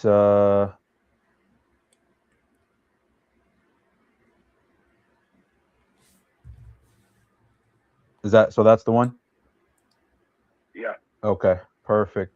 So how much are you looking to get for that one?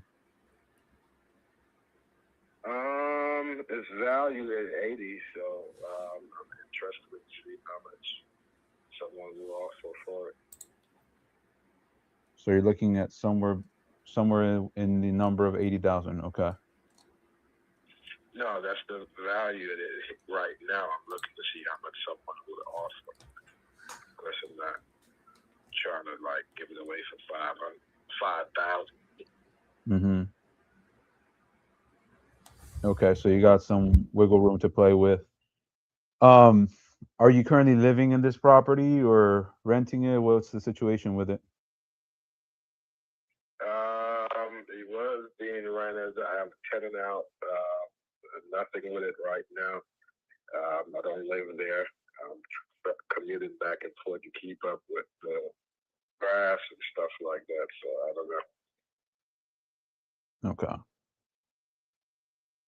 How I'm not definite. It's the offer. It will be what makes me determine what I do. I'm sorry, what do you mean? What I'm saying is, depending on what offer I'm feeling for it, will determine what I sell or I hold. It's not a definite that I want to sell. I want to sell because of the commute back and forth, but it's based on how much I'm getting offered for the property. Okay. So how long has it been? You said it was rented, but the renters are out of there. Is that what? Did I hear that correctly? Mm-hmm. So how long has it been vacant for? Probably 12 months. 12 months. Okay. So is there a reason why you haven't rented it in those 12 months? Just because of the headache of going back and forth. Like I said, I would be an absentee landlord. I have several people ask, but I just know that I would have to travel back and forth. Say, because I don't have a mortgage on it, it's easier for me to go ahead and just have somebody cut the grass until I determine what I want to do with the property. Okay.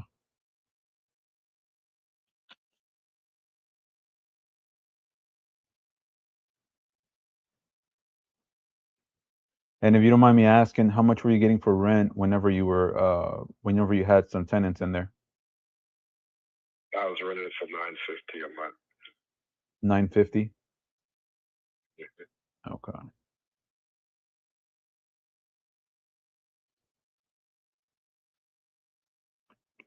When's the last time that you were inside the house?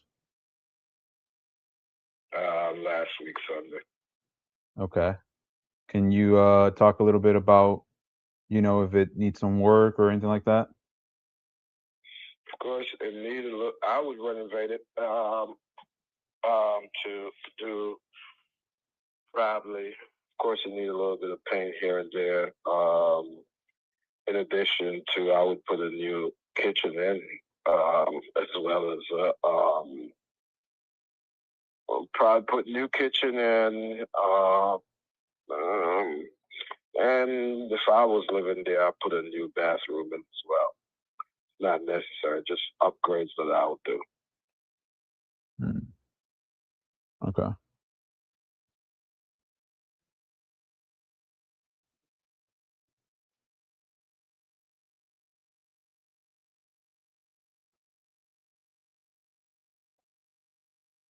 Now, is this the only rental you have, or do you have others?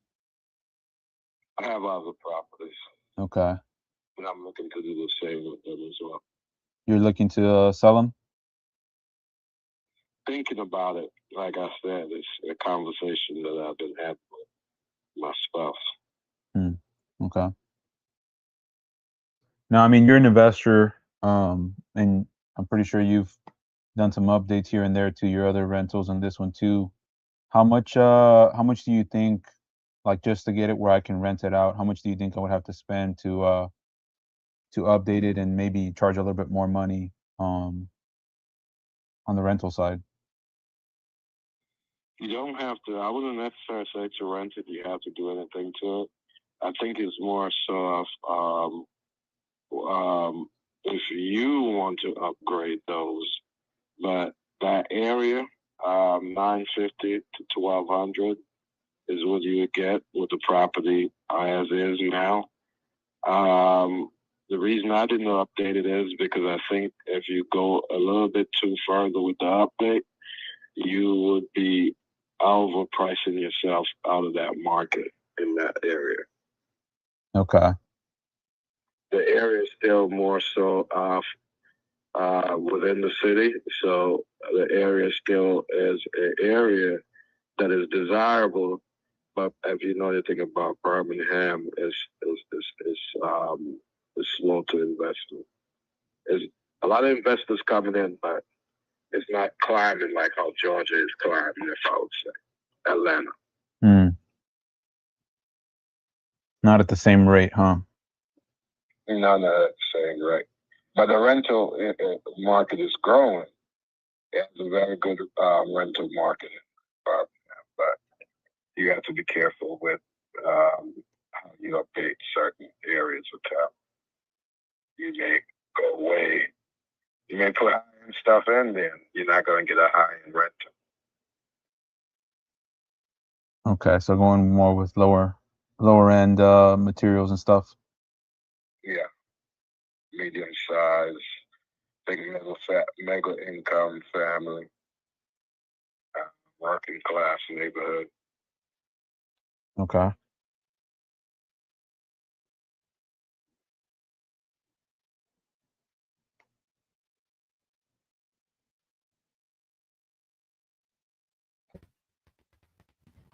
And are these properties paid off for you? Yeah, my properties are owned outright. Okay.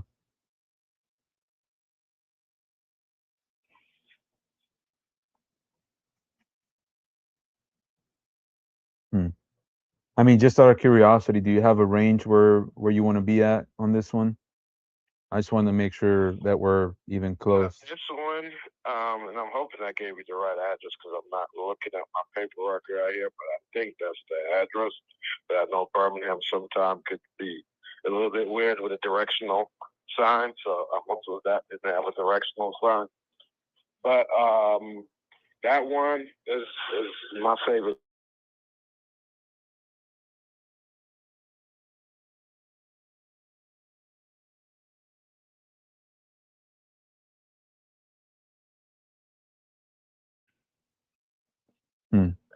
Anything under 60 would be crazy for the size of the land.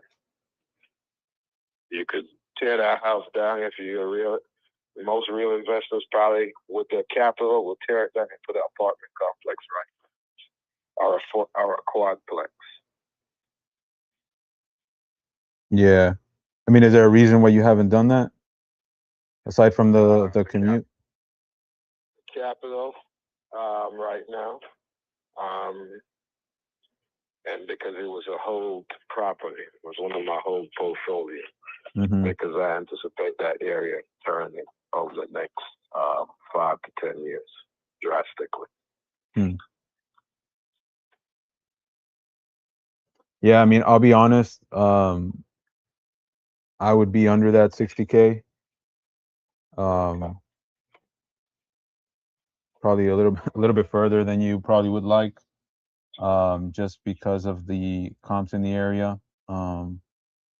So what I'm looking at here, in order for it to make sense for somebody like me, I would probably be anywhere between 20 to 25, something like that.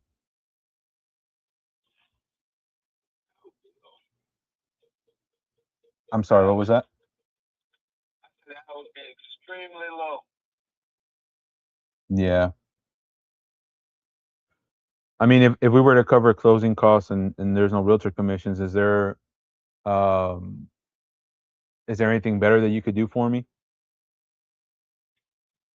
I'm not sure what my dad would think because he's more sensitive.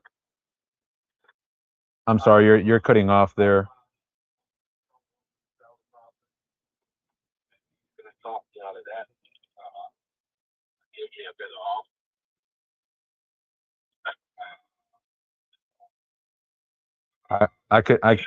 Maurice, I can barely hear you, Maurice. So offer because, like I said, that not so much as the house that's on it. It's actually in the land. Long time, what's in the area, and what projected to come in the area.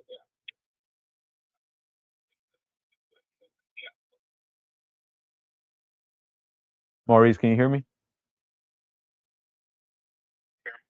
Hello? Maurice, can you hear me? Oh yeah, I'm sorry. I thought you was connected to my truck. No, Close the garage. I could barely hear you. No, I said that I think that would be lowballing myself right there. I think the land itself, I see much more value than 25,000. Yeah, so I'm not interested in that also. Yeah, but I asked if you can come close at all to that number. I think 60 is my lowball number actually. Yeah, 60 is actually my lowball number. That property is appraised higher every year since I've been owning that property. So now, Yeah, but I mean, you said it was valued at 80,000, right? Yep. If we're gonna pay 60,000, have to put in some work to it, and then cover closing costs and all that. I mean, gonna be losing money on day one. So I mean, you're an investor, right? So you wouldn't want to be losing money when you buy a property. Yeah, understand that.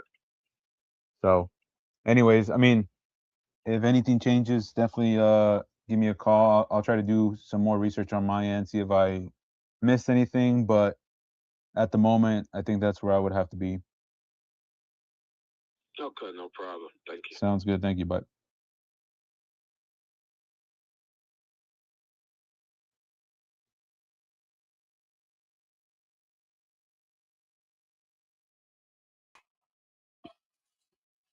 Chris, Senor Caesar.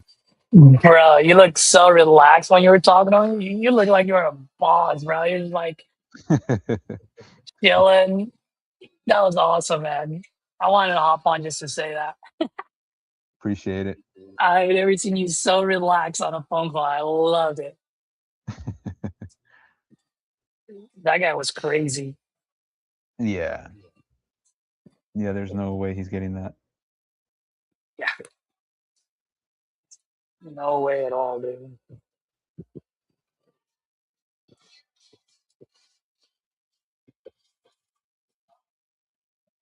How you folks doing today? Doing good. Getting some calls in.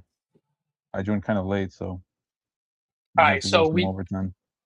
we know who Wesley Snipes is on this thing here, and we know who Jason Statham Blade. is.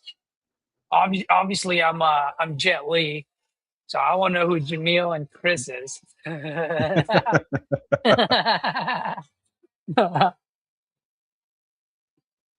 I think Chris is Dolph Lundgren.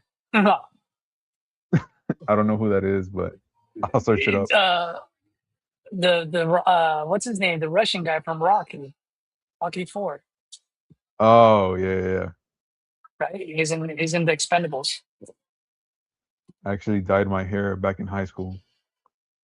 Probably look more Well, like him. blonde? Yeah. No way. Yeah, because of basketball. No. You're the blonde Mexican. The One of blonde. my best friends, bro. You'll never think he's Mexican. He looks so white. Really? Yeah, he doesn't have a single Mexican feature in him. I met a couple of those guys. Not, Yeah. what do you call them in Spanish? Mestizos or Mestizos, yeah.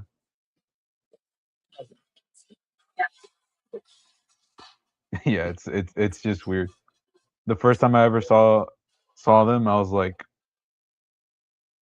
"You guys speak English, right?" And they're like, "No, no entendemos." I was like, "Wait, what?" no?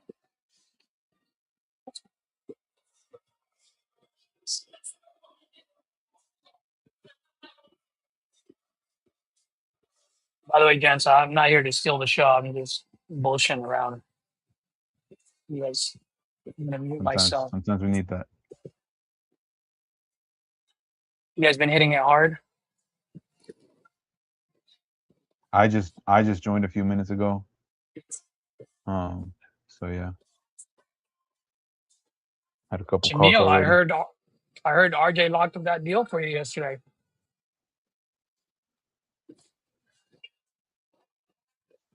Yeah, he did. My competent underwriting skills still need a bit of work, it appears. That's it? Yeah. I thought ARV was 100. He's like, nah, it's closer to 125, 150. So the guy was right. Yeah.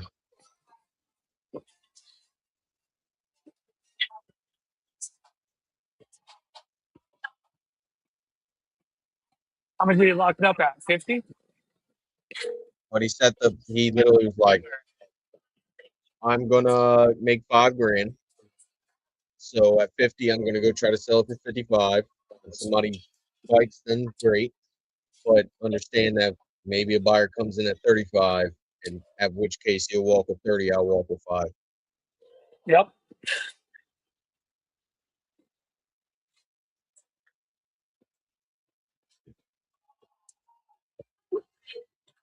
He also said, and that's why I'm so mad that I didn't get to hear that call.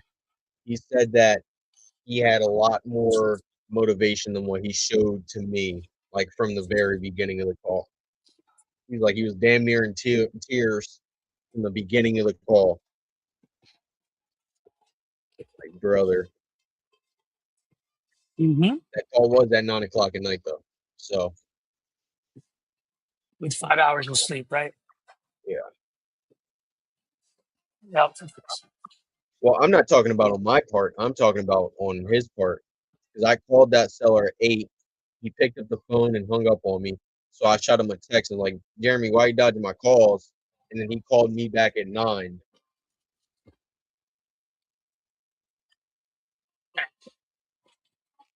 Oh man, we all would have lost that deal at some point. I know I have a few of those. Not anymore though, but I did. Ira's in the comments too. The guy that I did in the deal that I did in Indiana was the same thing, man. That's right. I told him exactly what it was. I'm going to wholesale this. I'm not one of those wholesalers that's always looking for 10, 20, 30K fees. I'm like, we've got a shitty price point. I told him, like, we got a shitty price point. I'm probably just going to walk away with 5,000 on this one. You're okay with me walking away with 5,000? Let's go. And he was like, all right. I think we started at 65, and I told him it's probably going to move at 60, and it moved at 60. Your call has been forwarded to voicemail. Yes, available. At the tone, please record your message. When you have finished John, recording, I think I just missed a call from you. Looks like you had filled out a form looking to sell your property on Rogers Street. Yeah. I lost the connection, so I figured I'm glad you called back. Thank you. Yes, sir. Yes, sir. So while I try to pull this up, let me ask you, how much were you hoping to get for this one? Well, I first bought it in 2021, and this is a manufactured home on I believe about an acre of land. I don't know if that changes anything for you, it being a manufactured home, but I originally had it or was using it as a income stream, but the property managers have since bolted, and even though I own it outright, I never really followed through in trying to get someone else to property manage it for me, as I am not in the state of Texas. To give you a background of why I'm doing this, because I own it outright, I didn't really follow up with things because I had other things going on. But at this time, when I saw the ad, I was like, all right, well, let me just give it a shot, and here we are. Okay. I don't think I answered your question, so sorry. No, you're good. I think you said price-wise. I paid a little bit over 100K. I know the market isn't the best, but at least what's the word I'm looking for?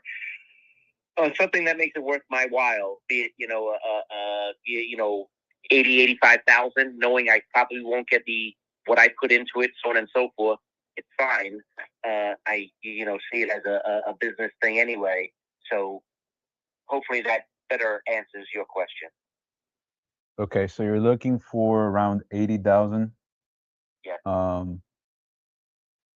And this, from what I understood, this was a rental property for you. Correct. Right?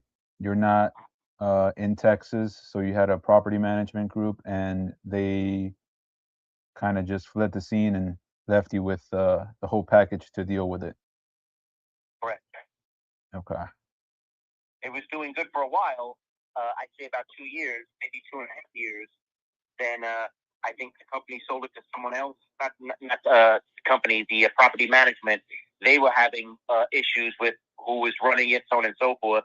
And before I knew it, they had said, "Hey, John, sorry, you're going to have to find someone else to. And that was after one or two tenants already had left, and they were supposed to fill it, and they never did. And I was like, all right, well, you know what? I have since gotten a job, and I wasn't so dependent on that income stream. But obviously, I'm not going to let it just sit there. So. Okay. And if you don't mind me asking, you said you weren't in Texas. How far away are you? I'm in New York. Oh, okay. That's a little bit of a drive, ain't it? It is, hence the property management, and who I trusted, and it was a friend of a friend, and by all means, for 2.5 years, every month I was getting the what do you call it, the income. So whatever you needed, I'm like, all right, fine. It was doing well. Then all of a sudden, they would skip a month, or they'd make up for it the following month, but it wasn't as steady. Then all of a sudden it just stopped, and that's the concern.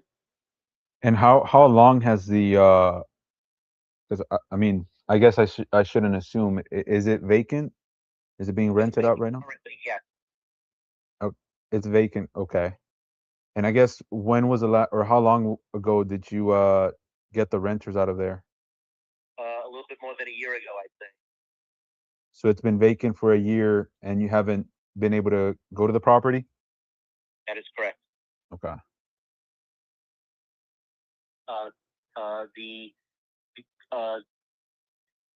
A woman who worked with the property manager, she was a solo. I don't know if she's still there. I mean, in Texas, but I had her number, and in January or February this year is when she was able to send me some pictures, because I was like, hey, listen, I may be looking to sell it, but I don't have any information whatsoever. And she said, all right, give me some time. And this was around, the beginning of the year. And I think around in end of January, around the Super Bowl time is when she sent the photos. Okay. Which I have maybe a little bit indoor photos and one or two of the outdoor photos, but it was mostly indoor that she did.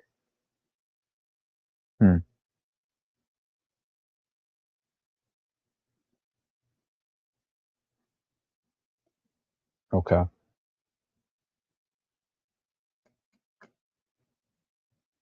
Do you know just a random question, do you know the year of the mobile home? I think it was early 90s. Again, it was sight unseen, and I was getting cash flow, so I didn't really, it was serving its purpose, so I didn't really do as much diligence as I'm doing right now, or, since the cash flow stopped, for that matter. I wish I did, but again, I was getting the money, so I was like, all right, again, they're promising everything they had said, so I just wanted to. Okay. Yeah, it's just a little bit tricky with mobile homes. Now it's good that this one is on an acre of land. That helps it out a little bit. But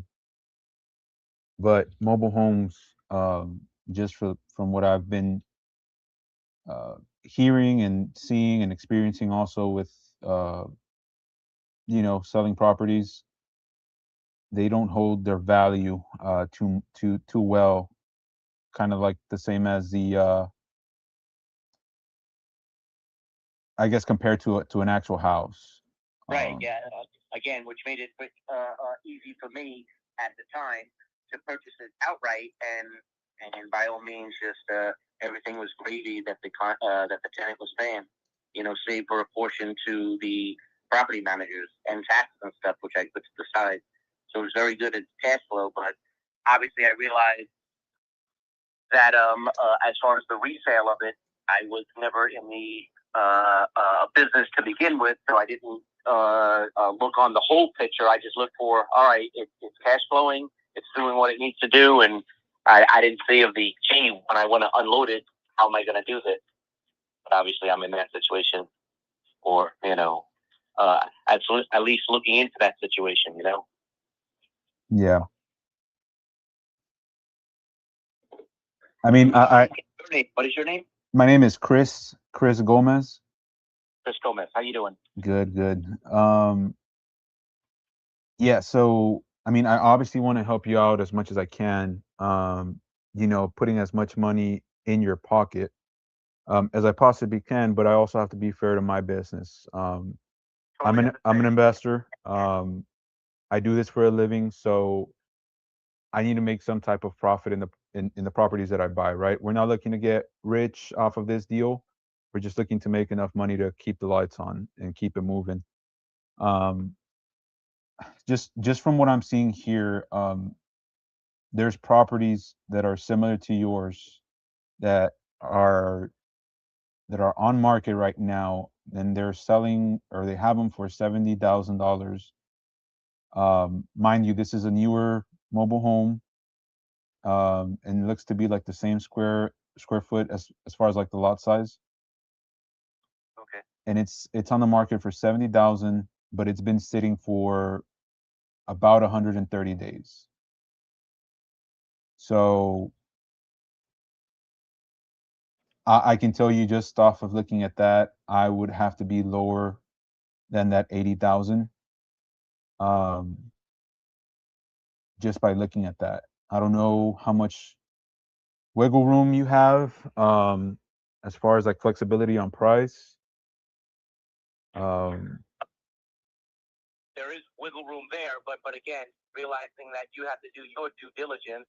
I'm not expecting you to give me a price right now, or obviously I realize we just started this conversation. So if there's something you need to do further to get a firmer price, then by all means, you have the time. Get back in touch with me. You got the number, and then I'll be as flexible as I need to be. Much like what you just said, to make it worth your while, I got to keep my lights on as well. Yeah, for sure. And I can give you a range while we're on the phone right now, just to see if we're even close as far as numbers go.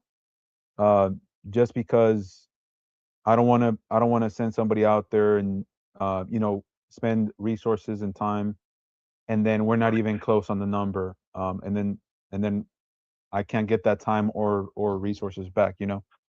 So I have a question. Do you still owe on the property, or do you own it outright? Own it outright. You own it outright? Okay. Hmm.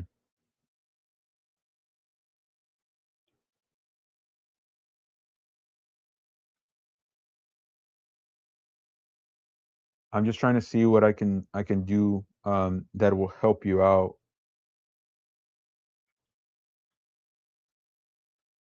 As far as like time frame, are you looking to move on this pretty quickly, or do you have time? That would be dependent upon you. However quick you need it to happen, like I said, it's vacant. I own it outright. Everything is be it taxes and insurance or taken care of. Be it to me, I guess is a better line to say. So if it needs to be in a certain amount of time, whatever I need to do or not do, I don't know. I've never sold. Just keep me posted or give me a time frame. I'm good with that as well. This wasn't something that I woke up today and said, I need to sell this. It was, I saw some ad on, I guess it was Facebook, and I just followed through, and now we're talking. Okay. Can you give me just a couple minutes? Don't hang up. I just gotta look at some stuff. Okay. Sure. I'll hold on, Chris. John, can you hear me? Okay. Caesar, can you hear me? Yeah. So right now, however you take it. It's your call. It's just right now you don't know why he's selling. Why is he selling?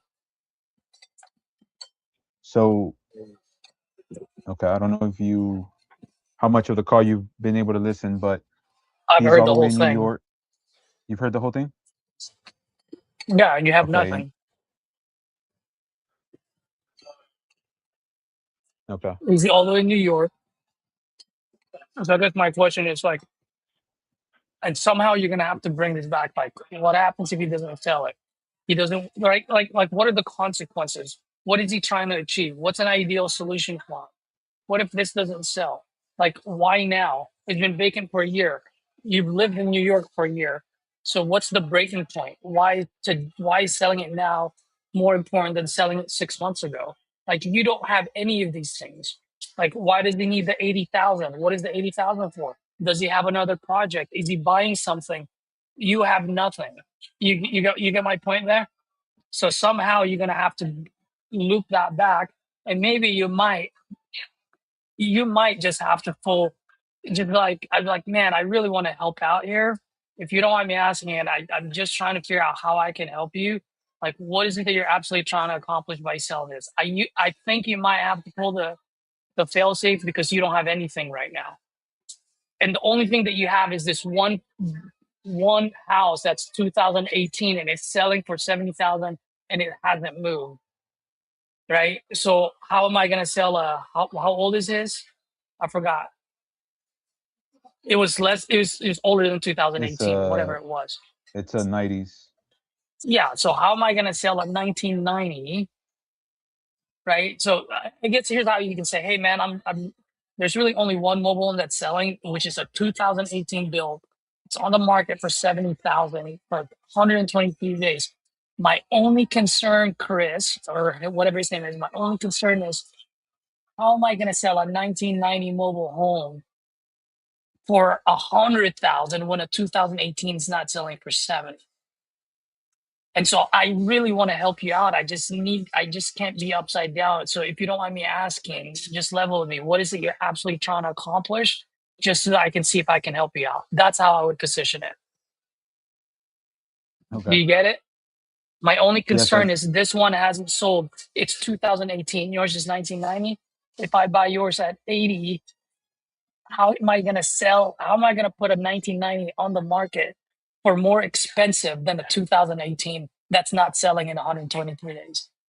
Like, that's logic. And then you bring it with, like, you got to let him feel the pain of, like, man, I really want to help out here. If you don't mind me asking, just level me, what is it you're actually trying to accomplish by selling this? And try to get a list of items that he's trying to accomplish. Okay. Let me give it a shot. John, you still there? Absolutely, Chris. Yeah, so I mean, I was just trying to see if I could do a little bit more research, on what properties are selling for in that area. And man, I just can't seem to come up with anything better than that other property that I sent you, or sorry, not sent you, but talked to you about. So I'm just trying to figure out, like, how I could put a property that's a 90s mobile home, and price it higher than a 2018 build, that's on the market right now for 70,000, and still be profitable and not be upside down. So I mean, if you don't mind me asking, I mean, level with me here. What is it that you have to, like, that you're looking to accomplish by selling this property? Because I want to make sure that I'm able to help you out as much as I can. Well, I have, let's see, a credit card debt that I could totally wipe out, and other bills, be it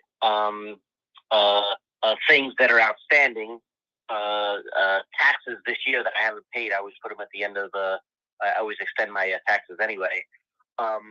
That's what I would put the funds to, along those lines. Again, I wasn't looking to rush anything, but it was more in the, all right, well, this may be an avenue that works. You know what I mean? And of course, I realize the market, and we're regardless of what money I put into it and bought it for, and sunk costs into it, it means nothing to you because that's just the way business works, and I get that. So I realize with what I'm looking for and perhaps what makes you comfortable is more of a gap, but by all means, I could go obviously lower than the 80 that I'd like, but I'm not sure whether or not it would be in the ballpark that you would be comfortable in purchasing and moving forward. Well, I mean, when I'm doing business, right, I definitely don't like it to be one-sided. I want to make sure that I'm able to help the seller out the best that I can, obviously, like I said, and I like it to be a fair situation for both parties involved, so that it can be a win-win for both of us, right? So I guess I mean, if again, if you don't mind me asking, like, let's figure out how much I can be able to help you and how much that you're absolutely needing, so to see if I can even help you out with that. So I guess like with those you said credit card debt that you had, like, I guess how much are you needing for to cover all that? In the neighborhood of the low 60s, 63, 64. That would cover all my credit card debt. Okay. And then you mentioned that you had some taxes as well. What does that look like? Normally the taxes are due. I haven't filed yet. I do that in October, but I'm still getting paperwork together, and I don't usually do that till August because I have other investments that give the what is it, K2s, K1s, something like that. And I don't get them normally until July, August, and then I'm able to get all my paperwork together and have it done in late September, early October before the deadline. So I just know that something's going to be due, and if I have the money on hand, even better. But what I've been doing is putting it on credit cards. And I guess which ones can you pay monthly, and how much would that be per month? What's that? Like, because you mentioned that you had I believe you said some credit cards or payments. Yeah, what I did was I've been rolling them to on business credit cards for 0%. So I have until I think December before that expires, and before that time, which I would do it around October anyway, of either trying to find another 0% business card so I can get it even lower, because I know I can't do it all in one full swoop. Although something like this would help me greatly to do it in one full swoop, Okay.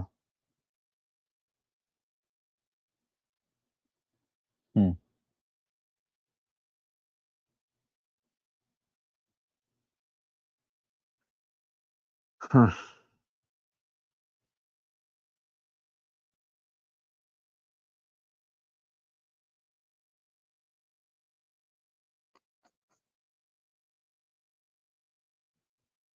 Let me write that down real quick, okay? Sure. I'm just putting some notes down. You said credit card you owe how much again? Just around, all told, I'd say in the mid 60s, like 66, 67, around there. 67. But again, I know what I've been doing is the best I can to pay that down, to pay that down, to pay that down.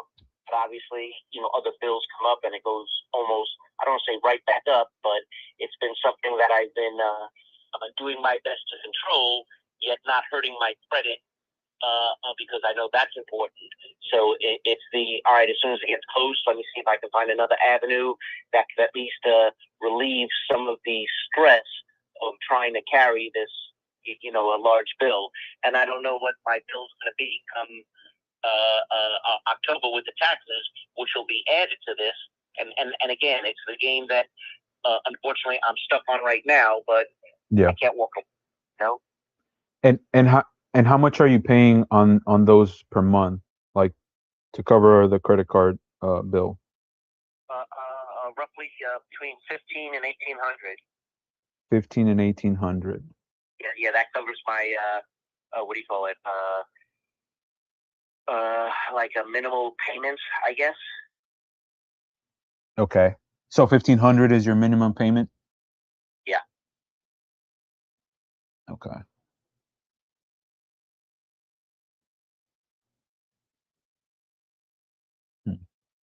So, I mean, I may have a potential solution. I'm just trying to see if I can make those numbers work. I mean, if I would be able to pay that 1500 per month credit card bill, would that help you out? For like 1 month, or how many months, Chris? Well, that's kind of what I have to figure out, and how much I can be able to help you out. And what would I have to give you in return for you paying 1500 a month of my bills?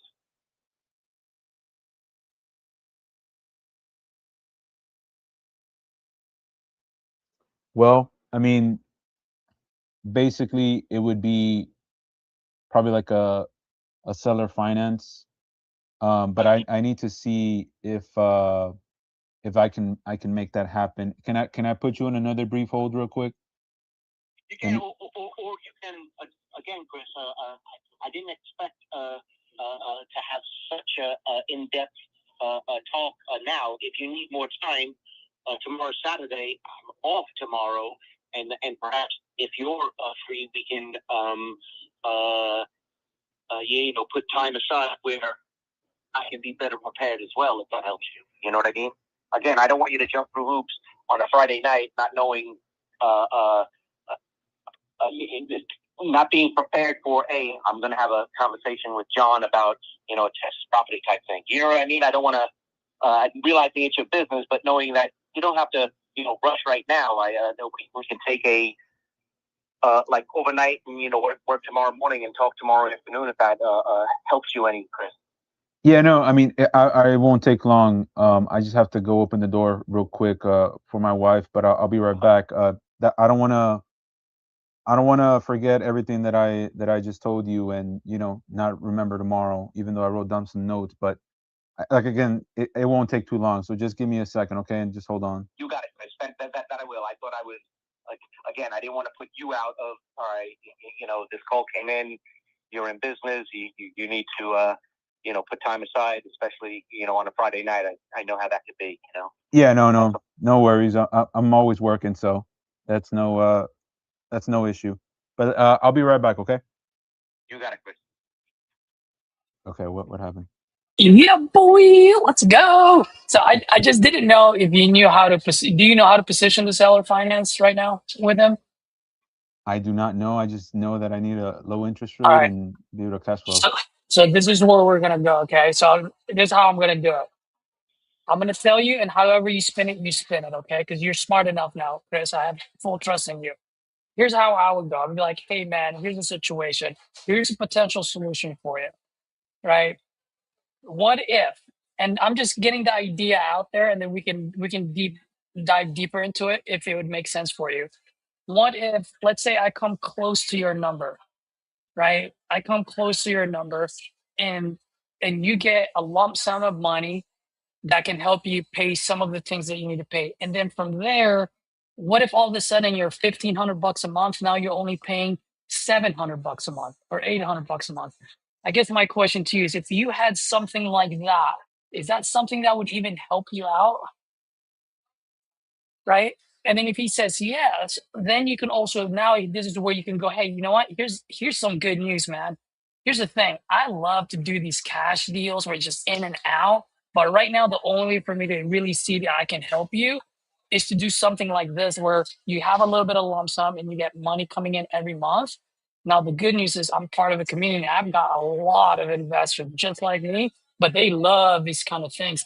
I'd love to be able to You know what I mean? Like I'm now Yeah. I'm repositioning myself to be a wholesaler because I like cash deals, not seller finance, but I can help you because I have other people that love these things. But this is the only way I can see someone helping you solve your problem because that price point is market price. So the only way you can get anywhere near that price is you get it in terms. Let's Okay. fucking go. And if Let's he bring says this yes, home. then we'll worry about the numbers, right? We'll worry about the numbers. Yeah, exactly. Game over, dude. John, you still there? Hello? Sorry, I'm still here. I had the mute button on. Sorry. No, you're good. You're good. Sorry it took me so long. I just had to help my wife out with the kid. Okay. So John, I'll be honest with you. Typically, I like to do cash transactions where I'm in and out. You know, give the seller some money, and I'll take over the property. But if I'm being honest, I don't feel that that's the best way to help you out. Just because a cash offer would be very low, and the numbers that you're kind of telling me are closer to what I think is retail value for the property, right?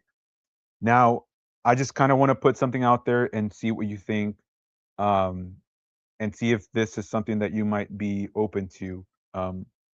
You know, if I were to be able to come close to you know, that number that you're asking or that you're saying that you need, which is like the 67,000 number you said.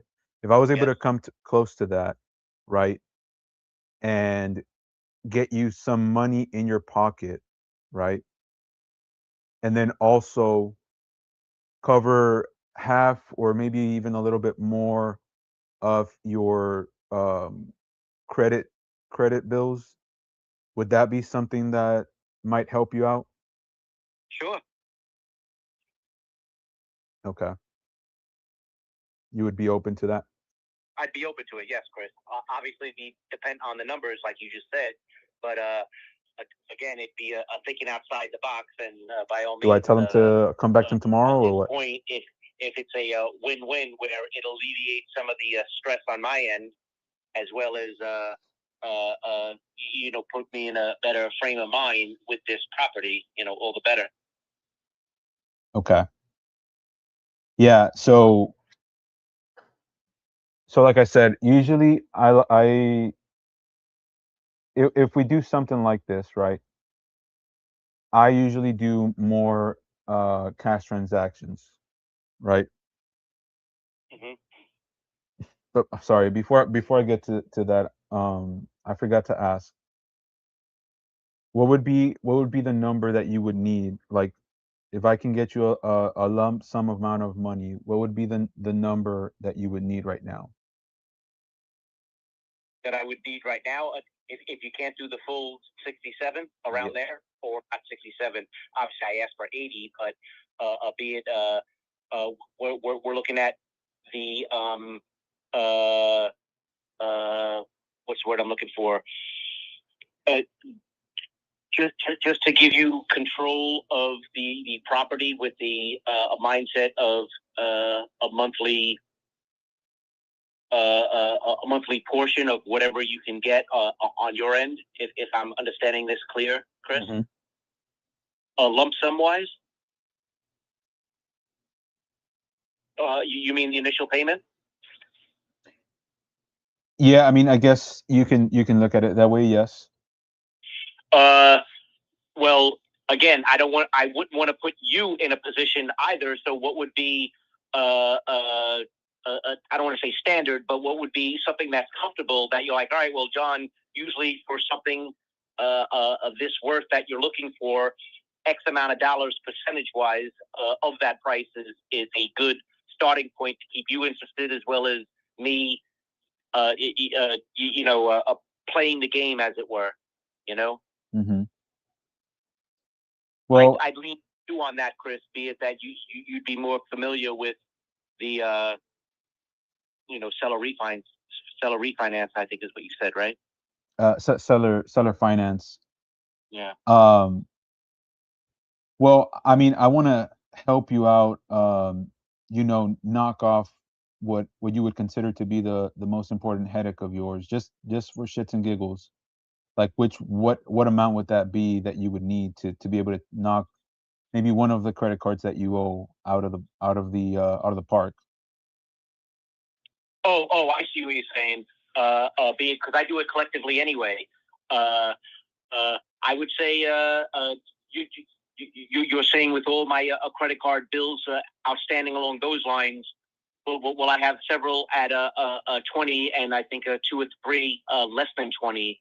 So, anywhere in the neighborhood of low teens, I guess, would be at least knocking one of them out. 13, 14, like that. Is that what you mean? Okay. So 13, 14 would pay would pay off one of those cards, give me breathing room, and then that $1,500 a month goes down considerably. Well, again, it was 0%, but that bigger number goes down considerably, I should say. Okay. It depended on that lump sum, but yes. Well, let me make this simple, right? What if you had anywhere between 5 to 10K in your pocket now, and then about 700, 750 per month?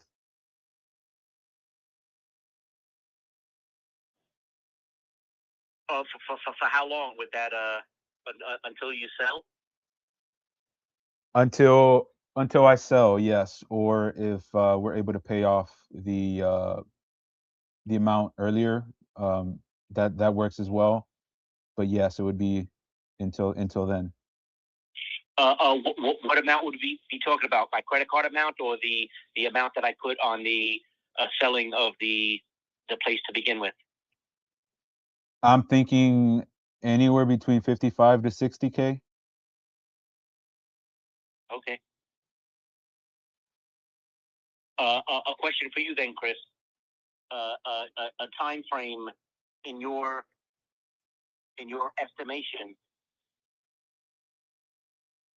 What would that time frame look like as far as 12 months, 24 months, something along those lines, 36 months, like that? So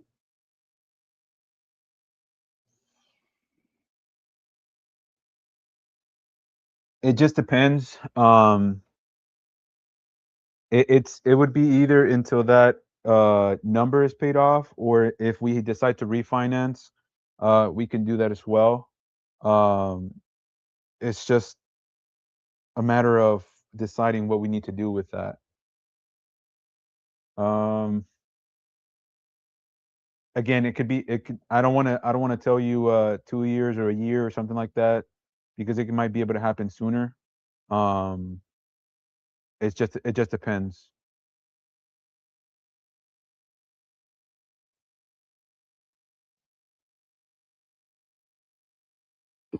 Read what I wrote.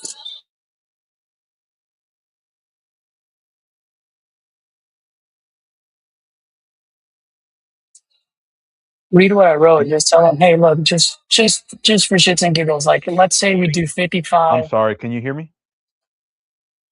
I can hear you loud and clear. I don't know if you can hear me. Yeah, I can hear you now. I had a call come in, and I think I lost you there for a second. No, I held on, and I assumed it was something like that. So if what I was trying to say was that, when we go ahead and refinance, your note gets paid first. Once we sell, you get paid first. So it just depends on what makes more sense for the business at that time. So like I said, I don't want to tell you within a year, within 2 years, or give you a time frame. At least not right now, just because we're barely in the starting stages of like talking about it and stuff like that. So I just want to see, like I said, I want to put this out there and see what you would entertain, and then we can go from there. I would entertain. Let me think on it. Let me sleep on it, if that's cool, and if we can connect tomorrow, and I'll see how those numbers would work with what you had just said, which was a couple of thousand up front and a 750 or so per month. Is that what you said? Yes. Yeah, around there. And this would be until we hit the 75, 80K? No. The 55 or 60K. All right, let me think on that then. Okay. Okay. When would be a good time to give you a call back tomorrow? Tomorrow's Saturday. Let's shoot for mid to late afternoon, around 4 or 5 o'clock my time. I'm in New York. If that's 4, okay. 5, 4. That's 3 my time. Yeah, that should be fine. I'll call you around 4 your time. Excellent. Alrighty. So just so that I'm just curious and just so that I'm prepared for tomorrow's call. I guess what are your thoughts about this? Does this help you? It's almost Chris, how I see it, that I get another, quote unquote, what do you call it, a tenant in there that's gonna pay me roughly $750 a month with a cash advance to start the whole thing until we hit the 60, 65, what we just talked about, correct? Correct. But the only difference is that you don't have to worry about, tenants or going to clean the toilet or fix the toilet if it breaks down. You don't have to do any of the property management at all. Which we're And gonna honor. also, What if about taxes, Chris? I'm sorry, what was that? What about the taxes? We pay taxes because we We own pay it. taxes. Yep. You're just collecting money without You're just gonna scrubbing be toilets, collecting the buddy. money and collecting the $750 per month until we hit that price point that we agree on, or if we decide to refinance the property, then you'll get paid the remainder Right of away. what's left of that amount. Yep. And you don't have to worry about taxes, and you don't have to worry about What's toilets. important to you, or what makes the numbers work for you, is the actual sale price or the monthly a cut, so to speak. Both, those because numbers be played with? hold on for a second. It's a little bit of both. Yeah, because I need enough for equity, and I also need to be able to cash flow. Just because I need it, I need enough for equity, and I also need enough for cash flow as well. Okay. Well, by all means, let me think on it. I'll talk with the wife as well, and explain to her as best I understand. Maybe she has questions that I'm not thinking of right now.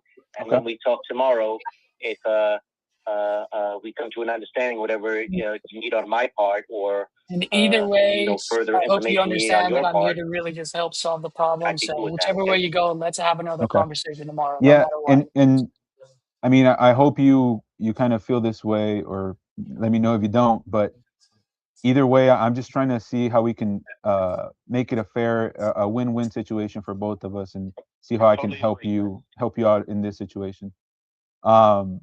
So I know you talked about your wife. Yeah, definitely talk with her. If she wants to join the call tomorrow, I want to make sure that I have both decision makers on there as well. So feel free to have her on the call tomorrow, and I can try to answer any questions that you guys may have. Fantastic. I appreciate that, Chris. Thank you. And you'll be calling from the same number, 956-450? Yes, I'll be calling from this number. And if not, I have my this is my office phone number. If not, my personal phone number is also a 956 number. So just be aware for any of those. Okay. Mostly I dismiss it, but I'll make sure I am aware. And you said 4 o'clock my time tomorrow-ish, right? Yes, and I'll try to send you a text message maybe like 15 minutes before, just to make sure that you're available so that we can get on the call. Oh, ask him if he can send you some pictures. Just Quick, John, before I let you go, you mentioned by that any you chance have have some any pictures? pictures. Could you send those over just so that I can get a look at at what I'm in store for? Sure. Hold on a second. Let me see if I can grab a. I'll text you my personal number just because my office phone number, it's not taking text messages right now for some reason. So I'll text you right now, and you can send them to that number. You'll give me an email account, right? That's how I can send it. I can send you my email account if that's what you want, or we can just Yeah, do it yeah. through text message. Better because it's on my computer, the pictures, so Okay. I can go on Gmail there and forward it to you from that portion. Okay. Sounds good. I can text you my my email address, and you can send them there. Appreciate it. Thank you, Chris. Perfect. I appreciate it, John. We'll talk tomorrow. Okay. All right, cool. Have a good night. You too. Bye bye. Bye-bye. That's the Bro, nicest New Yorker that I've ever talked to. that's right. Not like this guy over here. Oh no, wait, this guy's from Jersey. No, he's New Jersey. He's good.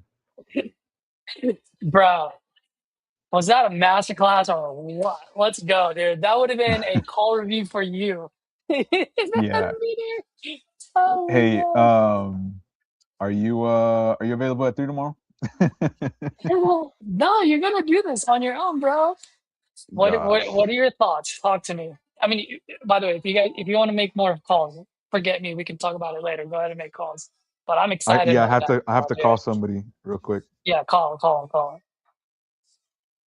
Damn, son, that got me all fired up. Jamil, if you have somebody, go up. Yeah, you guys go. I'm done calling for the day.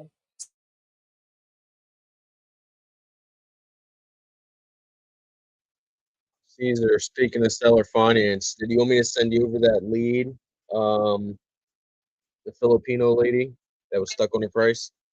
Yeah, it's probably not gonna go anywhere, but yeah, send it over. Right. Filipino ladies.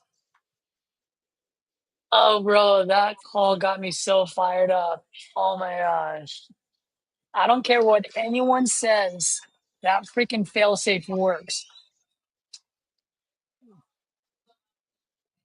You guys see how that conversation opened up?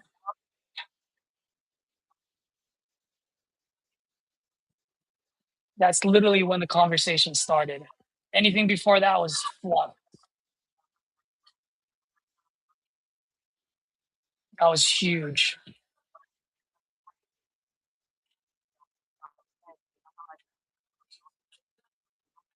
You don't want any notes, right? Because you're gonna go do your own discovery anyway. Wait, what? For this Oh no, lead I out don't need no, opportunity. no, I don't need Yeah, notes. I figured. Unless there's like a glaring need. Hey, dude. Oh yeah, sit him on. No, no lead. Unless there's a glaring need, or there's a glaring need, or where you need it to be. Like that's about it. But everything else, I'd like to go on it blind. Right. No, not that I remember. While we were having the conversation, so you were saying, or from what I remember, you told me that you were looking to get a minimum of 410. No, 397,000 minimum. 397,000. Okay. And the house is completely paid off, cash, and you don't owe anything on it. I don't owe a penny. Okay. And you were looking to sell it because you were diagnosed with cancer, unfortunately, and Yes. have treatments and all of that you need to take care of. That is correct. Okay. So I guess when we were talking, one of my questions, and I'm just curious, is there a reason why, I mean, you haven't listed that property with a realtor? Well, I don't know a realtor. I mean, out there. But you know what? Now that you mention it, why don't I do that? Effie next door, my neighbor, she lives alone. She's single like me and travels a lot for work like me. Maybe I should ask her for the name of her realtor. and list it that way. What do you think? I mean, if you're looking to get that number, the 390, I do think that's kind of retail value for the property. I do think that would be your best bet. My only concern is the amount of time. I don't know if you have the time to wait for it to sell. I do. God Okay. says I do. I know. Okay. So I can wait. If you can handle it, sir, I'd like to go with you. I feel very comfortable with you. I trust you. God says it's a go. So yeah, so the only thing with me, I'm an investor, right? So just I wouldn't, any investor wouldn't be able to pay retail value for a property, and the reason for that is because we're looking to make some profit on the properties that we buy. We're not looking to get rich or anything like that. How about, hold on now. Mm-hmm.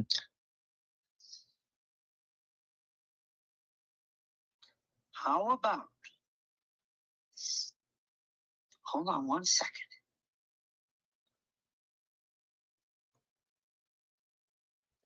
Okay, sir. Would you accept this price? 270,000. Cash. As soon as possible. 270,000. Yes. When you say as soon as possible, what's the time frame? Tomorrow morning, tomorrow afternoon, Sunday, Monday, Tuesday at the latest, Wednesday at the very latest. Yeah, I mean, I would typically agree with that. The only problem is that I do things legally, and I have to send all of this through a title company, and usually the title.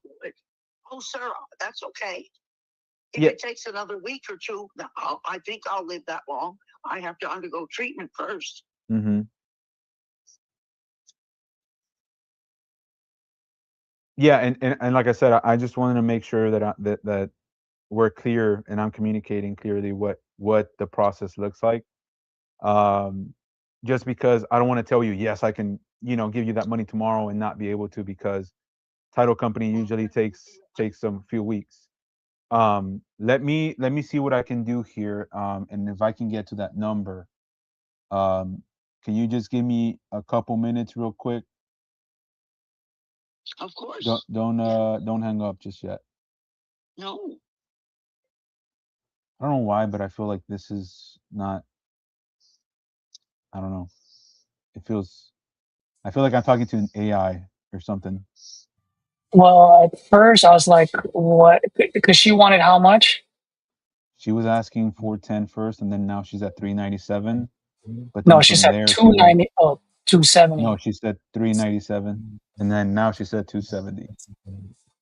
Okay, what's her name? Carol. Okay, she's on title. Where do you think the ARV is, or the current I market think the ARV value is at 370, 380. The house and it still is looks she like bought it in this? 2024. Miss Carol, quick question. The property. So I see some pictures here of the property. It looks like that's what they were using back in 2024 when they listed it. Does the property still look like that? Of course. I took good care of it.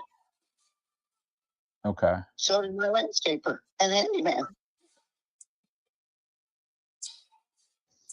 Okay. Give me a few more seconds, okay? Okay. What is going on in here? What is the address? So she bought it for how much? Can you guys hear me or no? Yeah. I think it's like 374 she bought it for back in 2024. She paid cash for it. It's paid off. How much are things selling? Like, what do you think the current market value is for that house? I think it's around what she paid for it. 370, 360. Okay, so 360. Let's just say you put 10,000, and how much can she do? 270.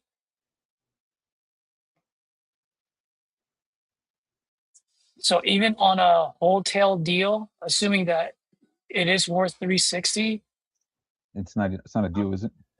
for a wholesale deal, you need that at.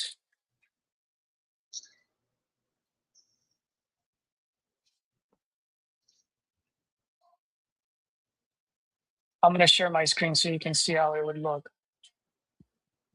Just say if we can close on this, and then just say just say if we can close on this. Let's say right after 4th of July, just because 4th of July, you know what I mean? Like title companies are going to be busy. I would just say, can she do, am I sharing my screen or no? I am, right? No. Which screen am I sharing? Miss Carol, I'm still here. I'm just looking at a few more things. I'll be right with you, okay? I had to add it to the Oh, I stage. understand. You're looking at the computer. That's understandable. Yes, ma'am. Yeah. Give me just one more minute.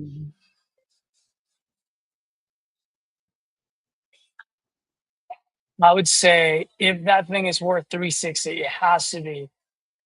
You would need that like at 220.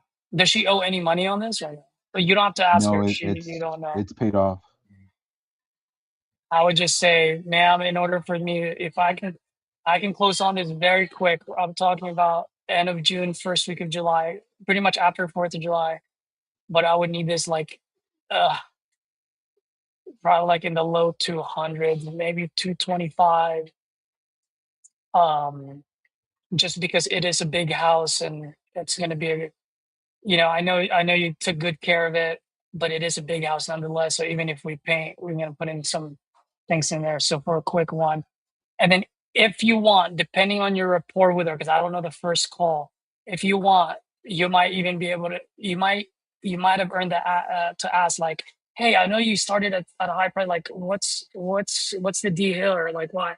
I don't know if you should ask that, but if you feel it in your gut that you can later ask it, but if you don't feel it, don't ask it, because I feel like that might unravel some things, good or bad. I Yeah. don't know, because I wasn't part of the previous call. Miss Carol, you still with me? Of course. Yes. Awesome. So yeah, I was just looking at doing some more research, see kind of where I would have to be at, Just hit her with a kill and shot. get you a number. So Okay. I'm looking at the information that I got, and at 270 is still a little bit high, but well, I'm somewhat close to it, right? If I was able to close the week after July 4th, and I'm just saying that because July 4th usually title companies take off, they're usually slower. Yes. You're absolutely right. If I'm able, Slows down or shuts down. yes, if I'm able to close the week after July 4th, cover the closing costs, and there's no realtor commissions, what would be the best that you could do for me? Right, let me think. Best. How about 239,000? 239. Mm-hmm. Man, Still no good? I was really hoping that you would be at 225. Wait a minute. I'll do you one better. Tell me. 224,000. That's the year my dad got married. He was 24 years old. 224. Mm-hmm. What do you think? I think I can do that. Let's make it happen. So let me write this up let me put this together, this agreement together. And that way we can go over it together, and I can answer any questions that you may have. Okay. Great. Um, Thank you. I just need a few more minutes. Are you able to access your email or anything like that at the moment? Yes. Uh-huh. Okay. And I guess I should ask: is there any other person on title that would need to be involved with this transaction? No way. Single. Solo. Solo. Okay. Well, let me like I said, can you man, I'm just kind of blown away. I'm very humbled. You even told me about your dad, that he was 24. Person too. Have you heard that song by Tim McGraw? Be humble and kind, always. I have not, but I would need to listen to it now that you tell me about it. True. When you have time. It's worth it. Will do. Let me can you just give me like 5 minutes? Can you hold on the phone and let me put this together? Sure. Okay. All right. Give me just a couple minutes. Sir, do you mind if I tell you though? Tell I'm me. gonna be totally honest. Tell My me. back. I just got a pain. Sir, Yes, ma'am. I only have about 7% left to my phone. And then I gotta charge it. So, and I'm not at home. I'm outside, running errands. Could you call me back instead rather than me holding and using my charge? That okay. I guess in how much time would you be back at your house? 15 minutes. Okay. Yeah, that should be. Just make sure you remember my number so that you answer my call, okay? It's in my phone because you called it several times. Yes, I did. I was trying to get a hold of you. I'm sorry for that, by the way. That's all right, sir. When it's urgent, that's the best thing to do. Yes, that's right. So let me put this together. That way I can give you some time to get back home, and I'll give you a call in a few, okay? Okay. Sounds good. Thank you.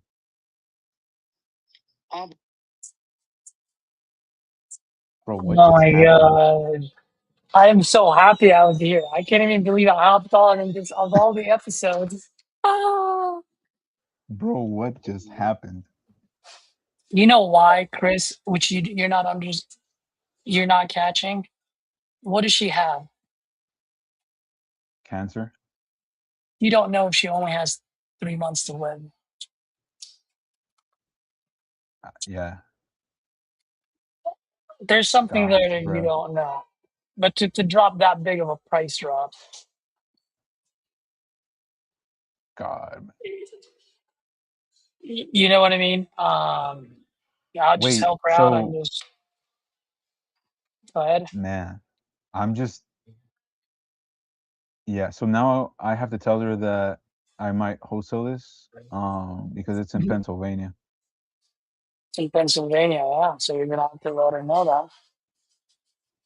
You don't have to I'll what? just say no. You could just say yeah. Just say, hey man, I always partner with someone out in Pennsylvania because I always want to make sure I have a set of eyes on my. Just like what I always say, and then just say, hey, there are times when my partner just falls in love with a place, and if they do, I'm not here to slow down or stop the sale. I want to make sure you get all of your money in the time frame that we discussed.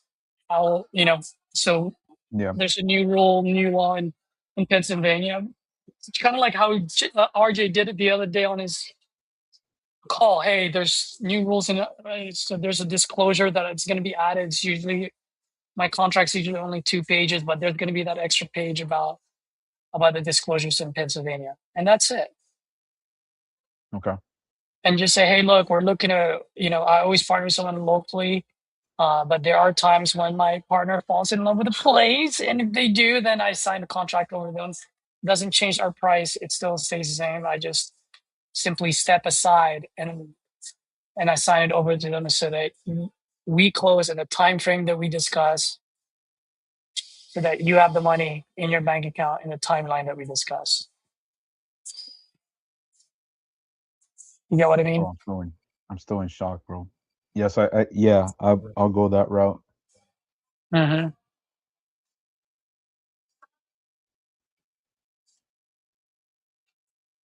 Bro, when you said by Kendrick, I was like, Jamil put by Kendrick. I was trying not to laugh. Dude, this house is amazingly beautiful. Claude will pick this up for you. I'm all about it. I don't know if this is your lead or Yeah, it is mine. not. Okay, so you might not even need to talk about wholesale. I would fly over that. It's just a disclosure in Pennsylvania. I partner with local investors, and that's it. Okay. I'm gonna do a little bit more comping on this, but yeah, so we'll do your thing. Oh, no wonder why nothing was coming up on my screen. What an idiot. Because I had manufactured on there because we were talking to that guy. And I'm like, how come there's nothing selling over here? We're still good or no? We're about to find out. Gosh.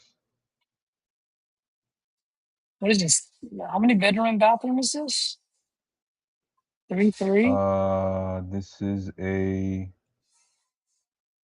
Gosh, I just had it right now. 3 bed, 3 bath. Yeah, my hamstring is about to go crazy on me. Well, this is your second time calling her, right? Did you comp it before you called her? No. So I was on the phone with her earlier. She was actually my first call. But midway through the call, God dang, I'm getting a cramp. Ugh. Halfway through the call, we lost connection, and then I was trying to call her back, but she wasn't answering my phone. Bro, how did she come up with 430? Do you know? No, that was her first. That was her first. That was her first ask, right? Mm-hmm. Chris, you should have done some underwriting on this one because their very next door neighbor, the one that she's talking about. Yeah, that's not how to. Sorry. You guys want me to mute? I don't know if you guys are having a conversation. They called me the other day though. Sorry Oh, about no, that. go ahead, mute. I usually We'll mute our. he's got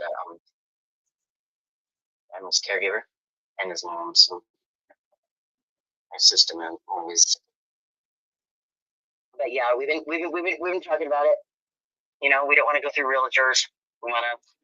They get too much, but you know, I'm just kind of looking at options. We were going to repair the house, but then we're wondering if we're going to repair the house. Seem much more valuable. You know? So, but what kind of questions you got for me today? All right. So just to confirm, you saying you are selling? No, we're just looking at option. We're just looking at options. Okay. What are the other options you're considering? Either refinancing, equity,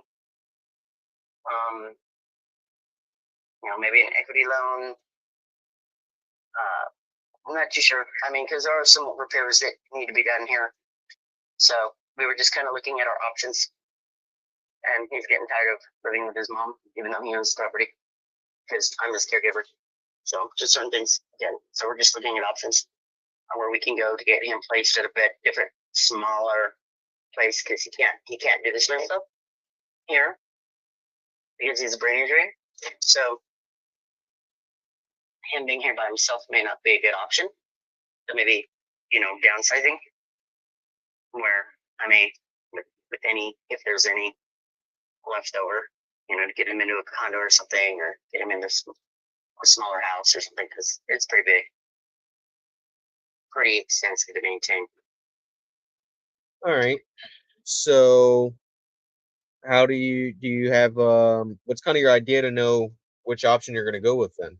Well, I don't know. I'm just like looking at costs, looking at pricing. You know, I don't know if somebody needs to come in and do an evaluation, seeing what the property value is. I mean, I've already had one guy come and lowball us, which is less than more than what he owes. So I was like, that was a no. You know, What did he offer you? he offered us 320. 320. Mm-hmm. All right, and then you said that's less than what he owed. What do you guys owe? 320 on the first and 26 on the second because of the whole COVID deferment. What was it? Deferment? Mm-hmm. Yeah. All right. It's And like close to maybe 360. oh, 36. I thought you said 320 plus 26. Maybe I misheard you. Yeah, no, you didn't hear me. I'm just kind of throwing out. I'm not giving you specifics. I'd have to look on the computer and stuff. But it's like 26 for the one, and I believe for the main is like around 320. So 344, then look at 26 and 320. So you're looking at 345. Yeah, for just like 320 or something like that. All right. And then once that's paid off, what did you guys want to walk away with in your pocket? Not owing a penny. Even if we have to break even at one point or another, well, you know, we prefer not to. I mean, you'd at least like to be able to get 50 to anywhere between 50 and 100 more, you know, considering the cost of it. Put into the place, but it does need some extra work. You need some work to it. I mean, I valued it like around 700 if it's in perfect, if it's in good condition. You know, I mean, 5 would be nice, but I mean, they're probably at least a good 70K in repairs that need to be done. Because I just did all the walls in the back house in the ADU. You know, I've gotten quotes from like large contractors to do the repairs on the ADUs, like 50 grand. I've got quotes on the roofs. I've gotten plumbing, but you know, just getting new roofing. You know, it's like 29 for the roof. Anywhere between the big houses, anywhere between. I've gotten quotes between 17 and 29 for the roof on the front. For the back, I've gotten quotes between 12 and 17. New fence, that's probably about, I don't know, unless you've got contractors if you're an investor. I don't know if you're a realtor or an investor. So, I mean, I'd probably say there's a good 70K in repairs that need to be done around here. All right. Maybe not even that much. It depends. So, Again, are you an investor or are you a realtor? I'm an investor. I plan on buying. Now you said It's a beautiful piece of property. I mean, it's gorgeous. I mean, I don't know if you've done the satellites or whatever on it, but it's a gorgeous piece of property. You know, but there are things that we were going to get repaired on and do, and you know, it's just about getting funding in to do it and how we were going to fund it. Any repairs we need to do, or just try to sell it as is. Yeah, I mean, that's what we were kind of looking at. But it is a gorgeous piece of property. what was the plan to fund it originally? I'm sorry, what? You said you couldn't fund it how you planned on funding it. What was the plan to fund it originally?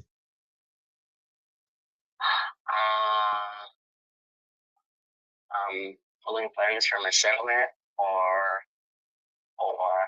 because I mean, his score is like at around 600, so it just depends on if we looked at, you know, getting into his equity. Okay. Right. Funding via either a settlement or equity.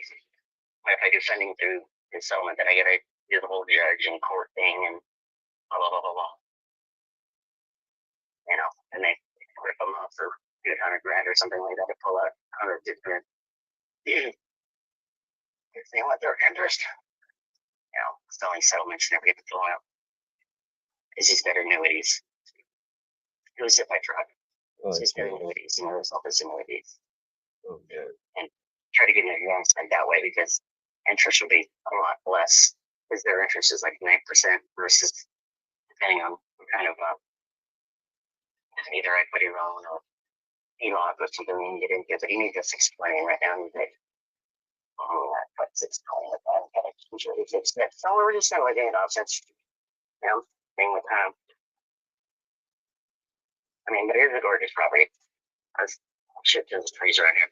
There's a lot of maintenance, so I mean, what the plans we were intentionally wanting to do when we purchased the property didn't pan out because I was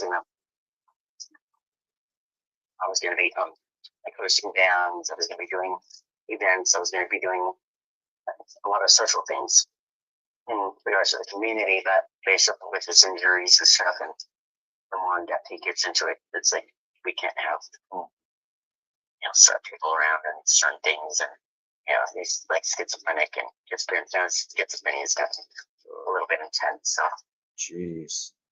Yeah, so I wasn't able to do some of the business stuff because of the schizophrenia, and just kind of scare people off a little bit.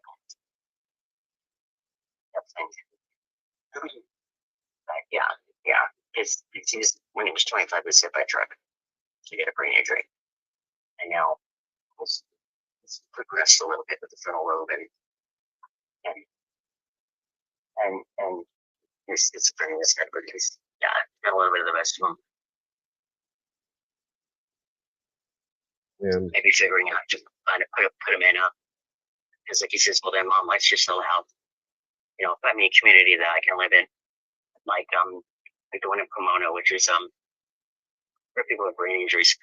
They're going in Victorville and they're going in, and I'm working with somebody with that too, to like get him where it's more structured for him with his disabilities, so that way he's got constant medical care around, because I've been his caregiver for like 13 years and it's just getting way too overwhelming for me where certain things progress. I've had to, well, if you don't know, is figure of speech. I've had to quit my career. I've had to try to find other options. At one point he was just 24/7, where I had to constantly monitor him. I don't have to anymore. He's pretty high functioning. He has certain memory issues. And it's just getting too much for me, to where like he said, well then, mom, if you could put me in like in a group home or somewhere with like-minded people, like-minded disabilities, because he needs more social than when he gets here. He's a little bit more isolated. Because he lives in the back house, he lives in the ADU. When I live in the front house. And so it keeps him more isolated, and he just has more social support as he needs. So we've been kind of looking at, seeing what we can do about maybe selling the house and getting him into somewhere that meets his needs. Because here it's a little bit unhealthy for him, because he's more isolated, and then his disabilities really for him, for his benefit, his best interest, you know what I mean? Within his best interest, he needs to be more like-minded people.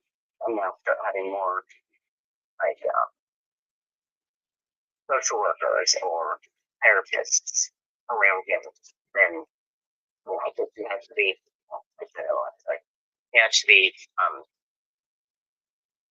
what's the word? Like not coaxed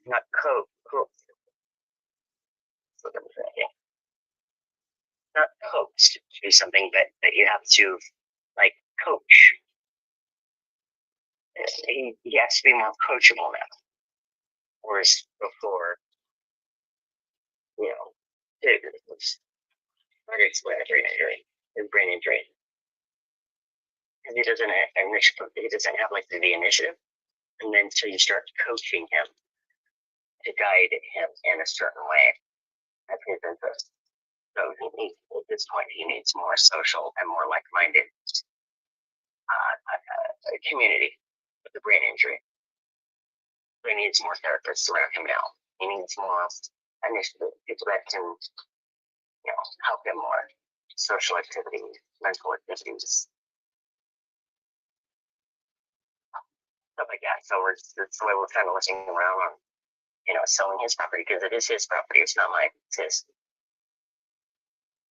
And then, like he said to me, mom, the other day, he's like, okay, mom, well, either I can live in the front house and you move out, or, let's just try to see if we kind of quotes we can get for selling the house as is.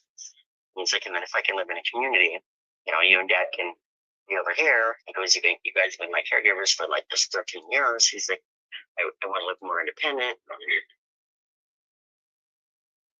And in a big place like this, you can't be independent. You know, people that are going to harm him or take advantage of him. So that's basically where we're at. Jeez. We're like looking at all different options on this.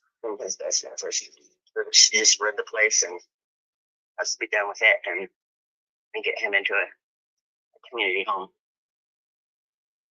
or repair the home and maybe try to lease it out or rent it out or turn it into some sort of like transitional place or for other people, these women or we'll be kind of looking at that stuff too, see what we can do, like our step, how much steps that we need to take to either a sober living or a transitional home for women kind of thing. So I'm just kind of looking at all options, to be honest with you. So it's not like a guarantee. You still there? I'm here. Okay. Yeah. That's a heavy one, right? Or do you hear a lot of stuff like that? Two things can be true at once. Yeah, exactly. I definitely want to. There's always, they say there's three truths. So, but I mean, so that's where we're at. You know, we're not in any like desire or not desire. We're not in any like need or rush or but the property is beautiful, but it does need some work.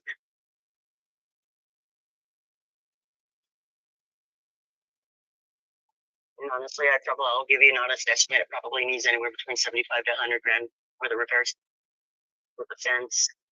Well, that was only, I take that back because I had a contractor, I had a few contractors come out here because I wanted to do a renovation on the ADU. I wanted to transition the ADU from, make it ADA accessible, right? From like a tub to shower, put in new cabinets. And so that's where I'm getting those quotes from when I say 100 grand. So, I mean, the actual repairs won't be that much, but if I wanted to do a complete renovation of the bathhouse, then I've included like 52,000. The work that I wanted to do. But it's a want, not a necessity. I mean, a couple of items are a necessity. The tub is fine. The vanity's fine in the bathroom. That's no big deal. We definitely need kitchen cabinets in the ADU. Repainting. It's all been patched up. I already got all the patching done and new drywall and anything that's all repaired. I just gotta the inside just gotta be painted. And then I need the new heater for the jacuzzi. I need the new privacy fence. And I need a couple pallets on the main walkway in the front house patio. And then the back bathroom. Back bathroom is the issue. All right. Which is probably going to end up being a foundation issue. Because there's roots coming. There's roots that have just started coming and appearing. And I just had a plumber come out and quote me like a $3,000 repair. See about killing those roots because they're coming up. It's septic. We had a tree fall. Yeah. All the trees that we had a tree fall. So I don't know if it disturbed the trench line for the septic tank. So you definitely have a lot going on here. I've got a few. And I want to definitely get, I feel for you and your son. I want to help you get to that group home if at all possible. If I did all the repairs you mentioned, though, what do you think I could resell it for? 6, 7. Honestly, 650. 650. 7. Right now with the equity, it says I've got a certain amount of equity. If you look it up, if you do like a Zillow comes up around 700. Zillow comes up around 700. But I know you have to have a perfect house for that.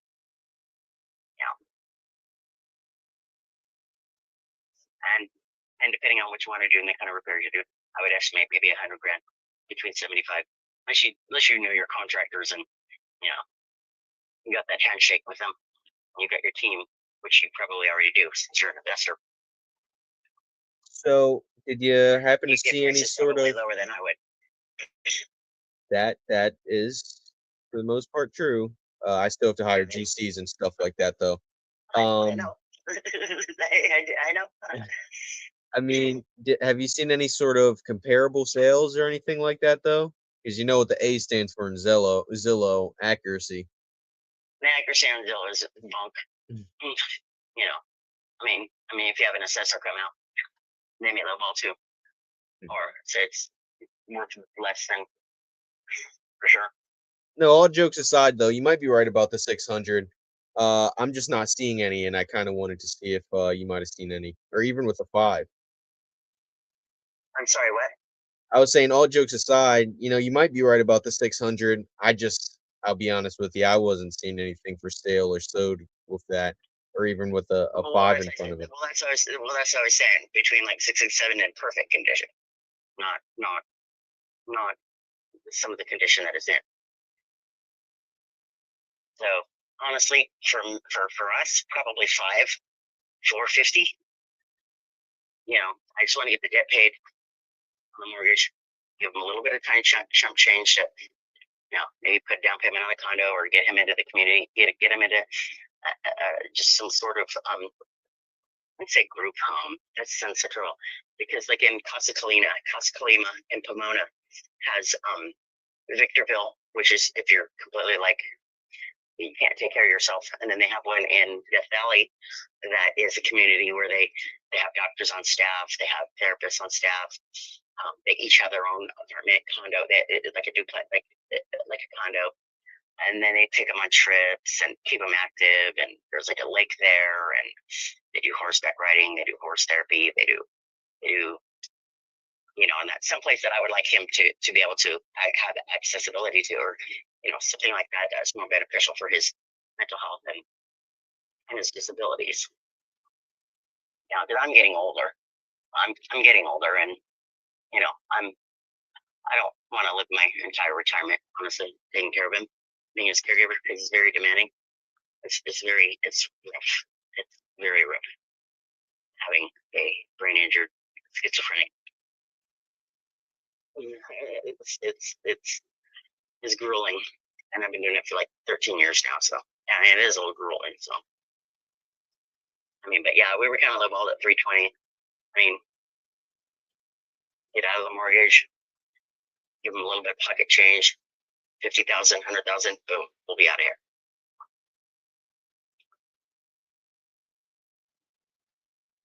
But realistic or not, that's what we're looking at as reality. Seeing what's actually realistic or not. Or if my head is kind of off the church there. Now, what if,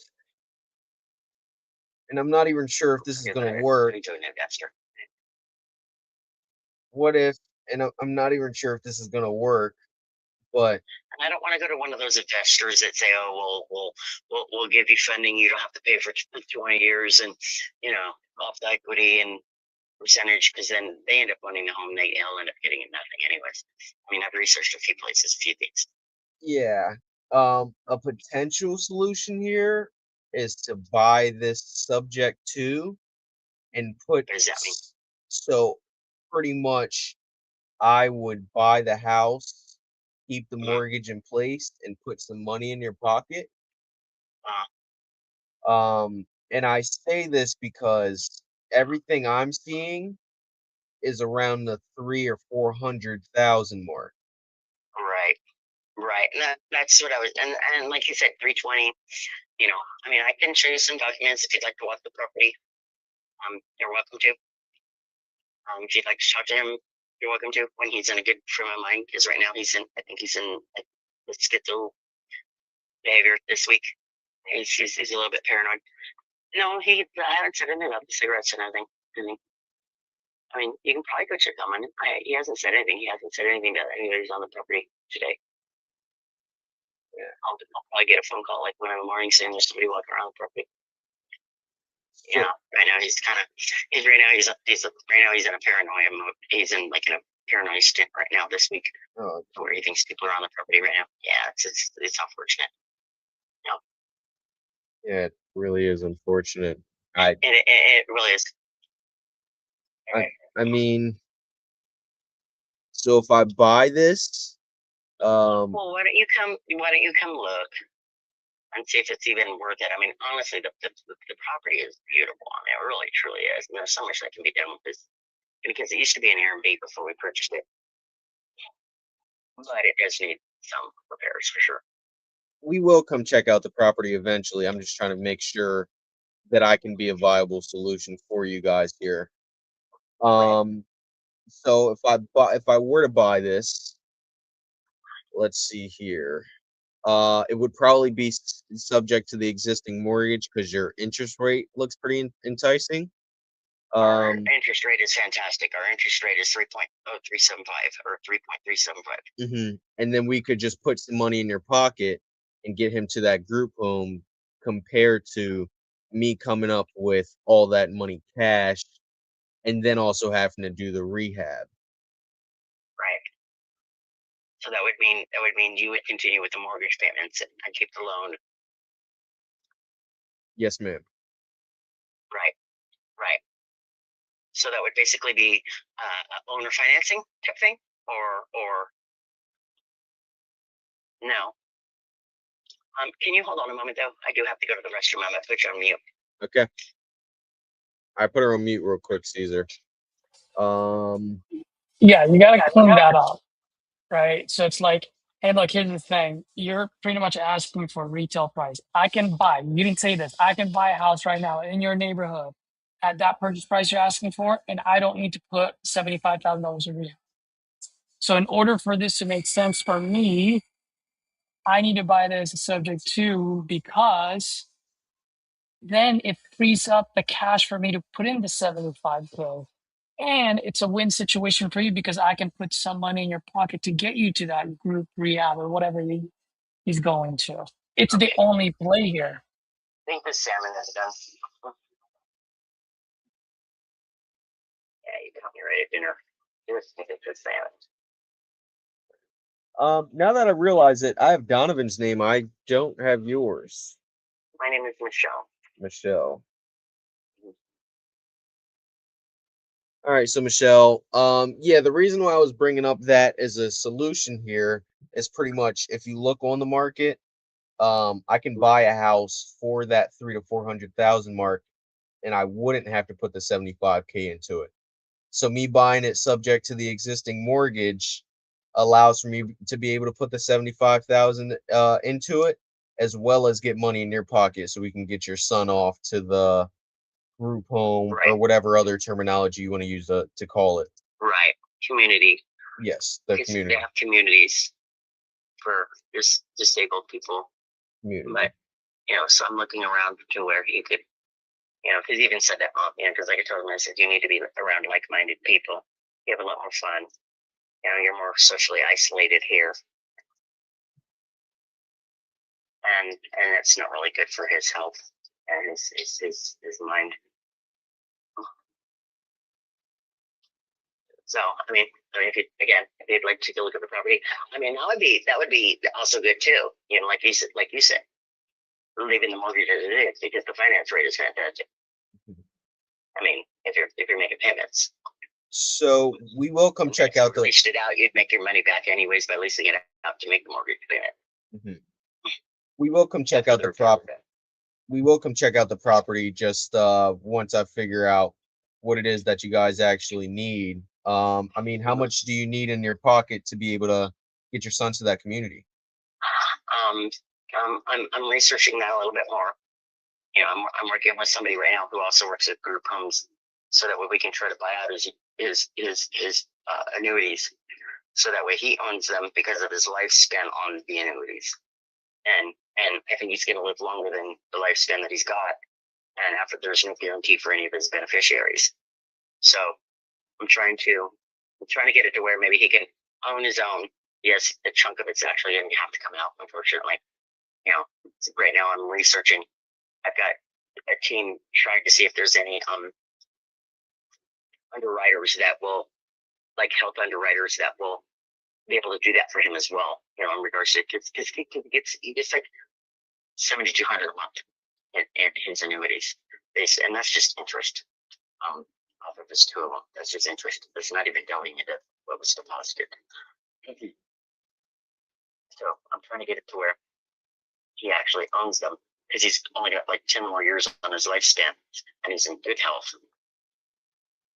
So to be able to get him into a place and then he has his existing, so he owns it. You know, because like we were figuring he's either going to go to his kids or whatever. You know, but they gave him a 25-year lifespan, and we're already 13 years into the lifespan of 25 years. So I'm trying, and he has buddies that are in the community, the disability community, that can assist him in finding places to go to, whether it's in state or out of state. So I'm kind of working with them too, so I don't quite have costs, you know, long-term care issues. Because once I pass, you know, there's no other family member who's ever stepped up, and if they do, it's just because it's money. And they know about his annuities or whatever, and certain things. But right now, his trust is the beneficiaries to his annuities, which is, and then his kids are the beneficiaries to the trust. So, but I'm working with a person who's helping me with that to try to get his funding to where he owns it and not the insurance companies on it, and the people that hit him. Okay. Yeah, it's a crazy story, man. Well, let's try to set Donovan up for success here. It's intense, but I mean, I'd prefer to be able to walk away with him being fully taken care of, without him not having to worry about certain things, and me being able to walk away and not have so much PTSD and have my nervous system all whacked out, which it is at the moment. So trying to find solutions. Yeah. So I think that less burden. Getting to the point, less burden. You know, wanting us to relax without having the responsibility of the property. less burden. Would that? I mean, I wouldn't say burden because, you know, I'm the one who always cut the trees. I'm the one who always does all the maintenance, and I'm getting to the point I can't do that anymore. I can't maintain it without hiring anybody anymore, because I used to be able to maintain it by myself. But my bones won't let me anymore. I could trip and fall on something and break my hip in a second, or my leg, or my arm. Believe me, I already did. I'm just recovering from a femur break. Oh man, fun stuff, man. So. Hey, but I'm walking. But I'm walking again without a walker. Hey. Well, that's good. Making progress. Would the offer that I just would the solution that I just offered you guys help out you in the situation, you and your son? I would think so, yeah. There. So then how would that work? That would continue to keep the mortgage in his name, and then you would just make the payments on the mortgage? Yes, ma'am. And you pay it directly? Yes, ma'am. Because that would be the contingent. Okay. Okay. And you'd make that renting it out after the repairs are done. You'd make that in a heartbeat. Now, actually, that is another question I had. What is the monthly all-in payment, the principal, interest, taxes, and insurance? $2,700. That's with mortgage, insurance, taxes, and primary. Well, interest too. So $2,700. Okay. All right. So. And that's with me putting in an extra on the primary every month. Oh. So it's really like 26 something, and then I pay like $100 extra on primary every month.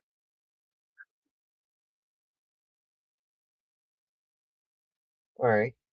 So being that this seems like it's a good solution for you guys, but you still have to get in touch with the underwriters and stuff like that. How would you want to proceed for something like this? I just keep in contact. I mean, if I need to start going hardcore and going, doing my DD and everything, even, quicker, then if it just puts the fire under my ass, then I don't know, a couple months. But a couple of months is what you would want this to be completely closed out in? Is that what you're saying? Or? No, like maybe it is starting to proceed because I have to do a little bit more due diligence to make sure that, you know, to find out exactly which community to put him in. You know, with his whole life and his long term insurance, and you know what I can use, what I can, you know. So this again, I'm just barely doing the footwork. I'm at like the very beginning of the footwork on the things that we believe we need. Okay. What was your name again? Mark Watts. Mark Watts. So, I mean, I understand you needing to do your due diligence and everything like that. That's totally understandable. While you do that, though, let's just get an agreement in place so that, you know, once you're done, we can just get the ball rolling and we could just put a contingency in the agreement. Mm-hmm. Right. But when you need to have like an assessor come out here first, and before, you know, we make any kind of agreement, and I don't have maybe an attorney look it over. Yeah, so I'll walk you through what the process would look like. So if we come to an agreement on numbers today, I'd send you over a really simple 2-page agreement that just says I'm the buyer, you're the seller, address, price, stuff like that. Once that's signed, 2 things are going to happen. We're going to come check out the property, just verify it is what you said it was on the phone with me today. And 2, we're going to get title open. They're going to do their stuff in the background. That's just to protect you and Donovan as the sellers, as well as me as the buyer. As long as those 2 things come back clear, then we'll get this closed on your timeline and at that agreed price. If not, if something comes back in unexpected, then we may have to come back and re-talk about timeline and or price. Right. Well, yeah. I'm a person that I get, you know, when I hear about it, I don't want to make a decision immediately. I have to, you know. So if I just get a piece of paper, I can't. I mean, if it's like a guesstimate, you know, to like go, but I'm not gonna say I'm guaranteeing I'm selling it. If that makes sense. I mean, I have to I need to talk to him, make sure it's more viable, you know, because he did speak with me the other day about it, you know. Okay, there would be a contingency in there as well to protect you folks, making sure that, you know, you're able to find us a suitable community for your son. And if for whatever reason you weren't, then, you know, that's just to protect you guys. Right. I mean, can I look at the document and view it and you know, I mean, not have anything signed, but to be able to just at least review it or see what it looks like, or. Yes, ma'am. I have no problem with sending you over my purchase and sale agreement. The only thing I would ask is, you know, we set up a date and time to just go over it, make sure you don't got any questions or anything. Right. Absolutely. Because then, yeah, I'd have to have an attorney take a look at it, and I'll have my contract attorney to look at it and see what he thinks about it. Okay. All right. So when would be a good time to reach back out? And like I said, we'll just go over it. And I have to get a hold of him. I'm sorry, I gotta get, you know, all that since I talked about it. I'm sorry I didn't catch that last part. You got to get a hold of who? I got it. The attorney. He lives in Florida. So I'd have to get in contact with him to have him look it over because he's a contract attorney friend of mine. Okay. Is this something we should jump on 3-way for, or? Well, not this evening. I mean, it's already 7 and being midnight in Florida, so. Yeah, no, I'm not saying right now. Yeah. But I mean, but if you'd like to forward me the proposal, I mean, I can review it and then have the attorney review, have his attorney review it, and then we can then proceed further. You know, but. Okay. Not like a wham bam thank you man, like because it's not like walking into a dealership and you're desperate, you know. I agree. We're not in any desperate situation. We're just looking at options. I hear you, Michelle. Okay, thank you. I appreciate that. You know, so again, I'm just trying to, you know, get my notes down, get my writing down, so my kind of decision making we'll make, you know. I mean, it may not be like a process with like a 2-week process or something, or a month process. Okay. I can also But it is CC. looking at it, but we were interested in seeing what we could get, seeing what our options are, seeing what's beneficial for him and for me as well, because I'm tired. I'm really tired. So I'm not desperate, but tired. I hear you, Michelle. Not desperate, but tired. That's all. Mm-hmm. Yeah, baby. So I can also CC your attorney if you like, just to make it as convenient on you as possible. Well, I have to talk to him first. We do that. That would be Jack Colombian. I'd have to get you his email and all that stuff, but I'll talk to him first.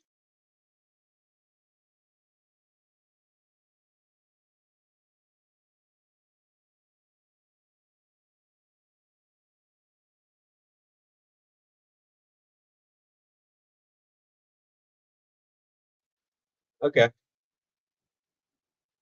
All right. Well, is it Colombian LLC, Colombian law attorney in? I think he's in Sarasota. I think he's not in Miami. He's in oh my gosh, he's like in the northern part of Florida. Oh, not in Tallahassee. I know he's not in Tallahassee. His stuff's in Tallahassee. And the salmon is done too. The salmon and the green eggs.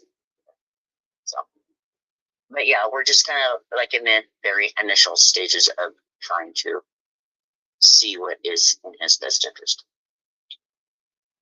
Okay. And that's the reason why I put that down there. All right. Understandable. And I've removed all the photos from Zillow, so there's no photos really up there on Zillow anymore. Yeah, I don't know if Redfin still has the pictures.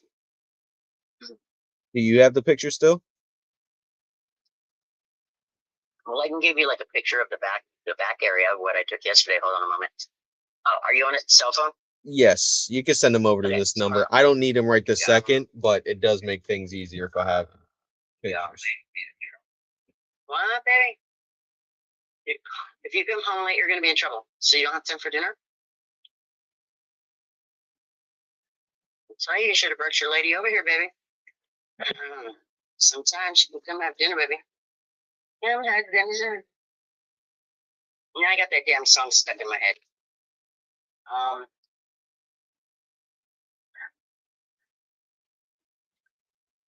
I'm still a baby. Choke me, but I don't know. Thriller, baby.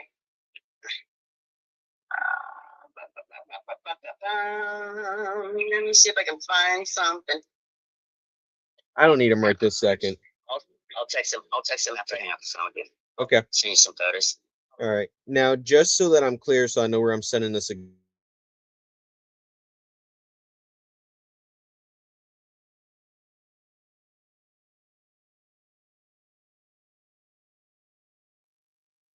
All right. So I can send that over to you.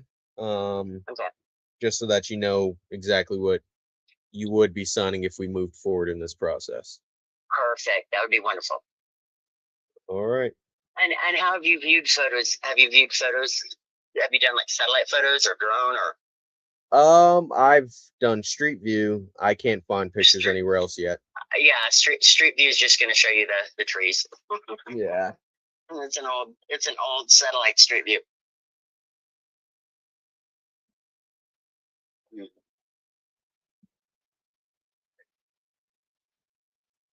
But yeah, I'll send you some pictures. Okay. Yeah, I'd appreciate it. All right, right on. Sounds good.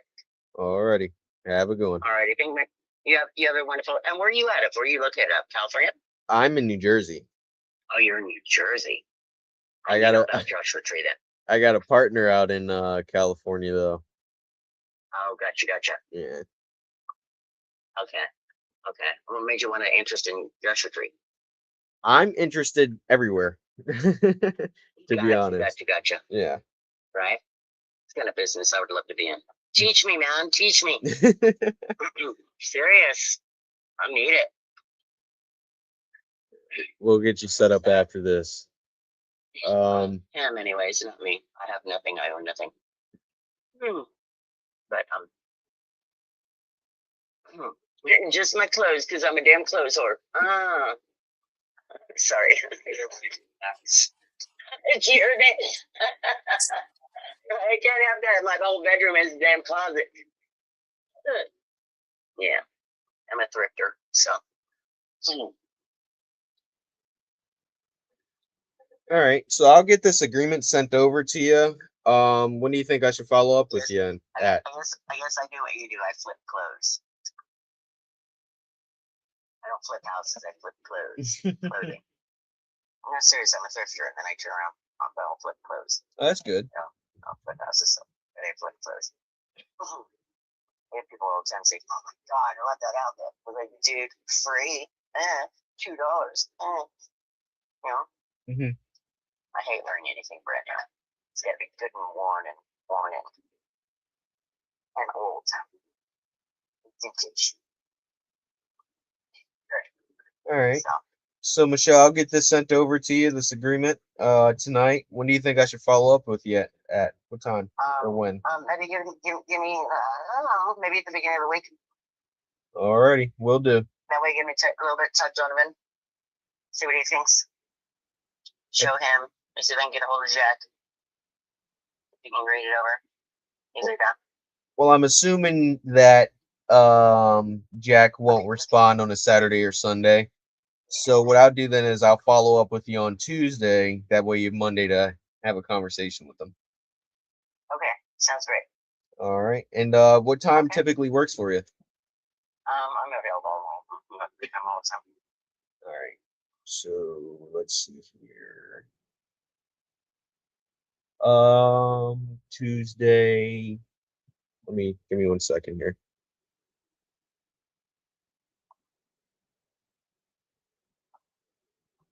If I said Tuesday around 4 p.m. your time, would that work? Yeah, all right. Now just save my number though, so you know it's me. Save my number, Money Mark, or something like that. I don't know. Right, sounds good. I will. All right. All right, Michelle. Thank you. Thank you for the phone call. Yes. No. I did catch your voicemail. I call anybody back. I get a few phone calls a day, maybe actually. Yeah, it's understandable. But then I get sidetracked. Then I have to focus on him and Joe. It's this Joe. Okay. Well, hopefully I'll be able to help you guys out here. I'll give you guys a call Tuesday at 4 p.m. I know, and I regret it because I love this place so much. I love it. I mean, it's just, this is like, for me, this was, yeah, I'm going to be crying if it happens very well. Oh, man. Just think about your next chapter. Exactly.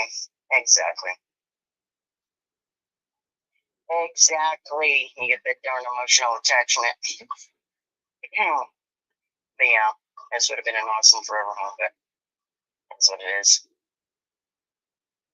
You know, Gen X thing, it is what it is. All right, Michelle. Alrighty, my dear. I will hear from you on Tuesday. All righty. Have a good weekend. You too, John. You too. Bye. That was offer number 3. What are your thoughts about that one, dude? Good thing you were here because I probably would have pushed too hard, to be honest. It's about the agreement? What was that? Yeah, I would have probably pushed because you heard her in the end. Like she was really like, we're just in the beginning stage, like really hard in the end. So you heard that and you felt that, right? Yeah, but I felt it after you had said that. So I feel like if you didn't say that, I would have pushed too hard. And instead of her saying we're in the beginning stages, she'd have been like, I'm not doing this. I don't trust you. Yeah. So I need you to listen to that call to see what did I spot that you didn't. That's the important thing. Because I feel, and I seen it now with you, Chris, and who was the other one that had a call earlier?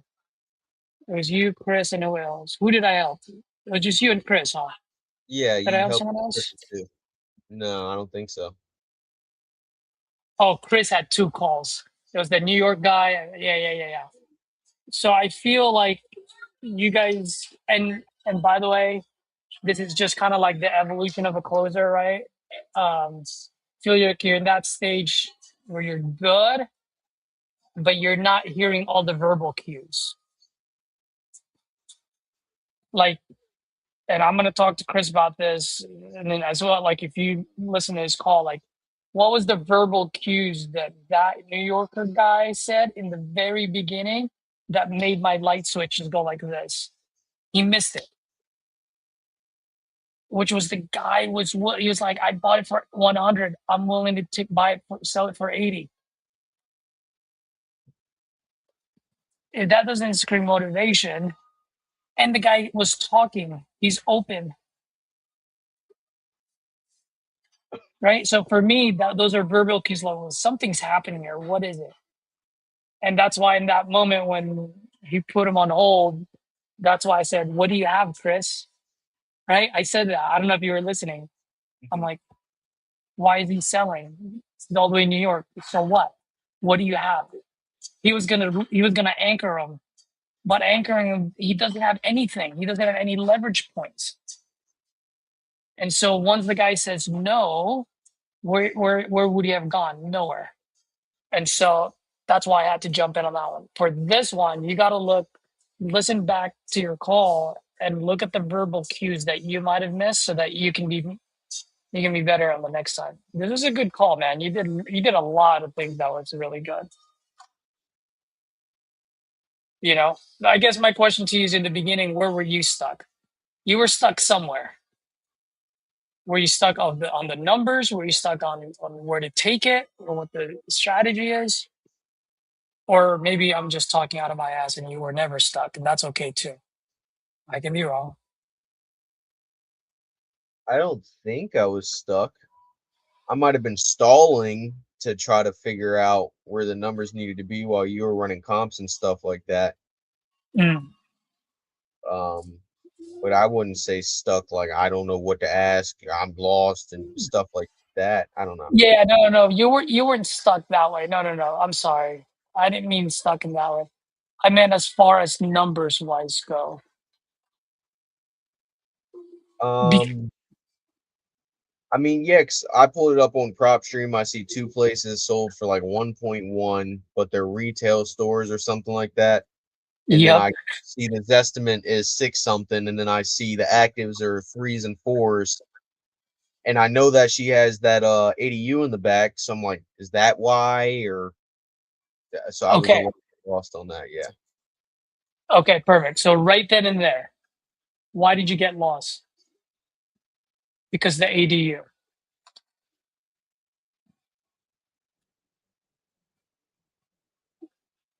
Do you think an ADU is going to increase her purchase price by 300,000? No. No, there goes your answer.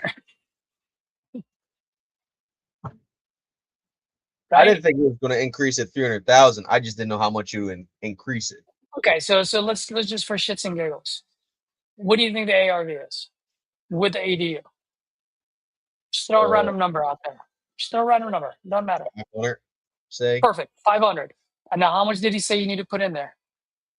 75 to 100. Okay. So 500 minus 100 is what? 400. There's no room. There you go. Your thought process is done. That's where I need you to be. You get what I mean? Right? You just did it. ADU, I don't know what it is. I'm just gonna throw a number out there. 500 minus 100, 400.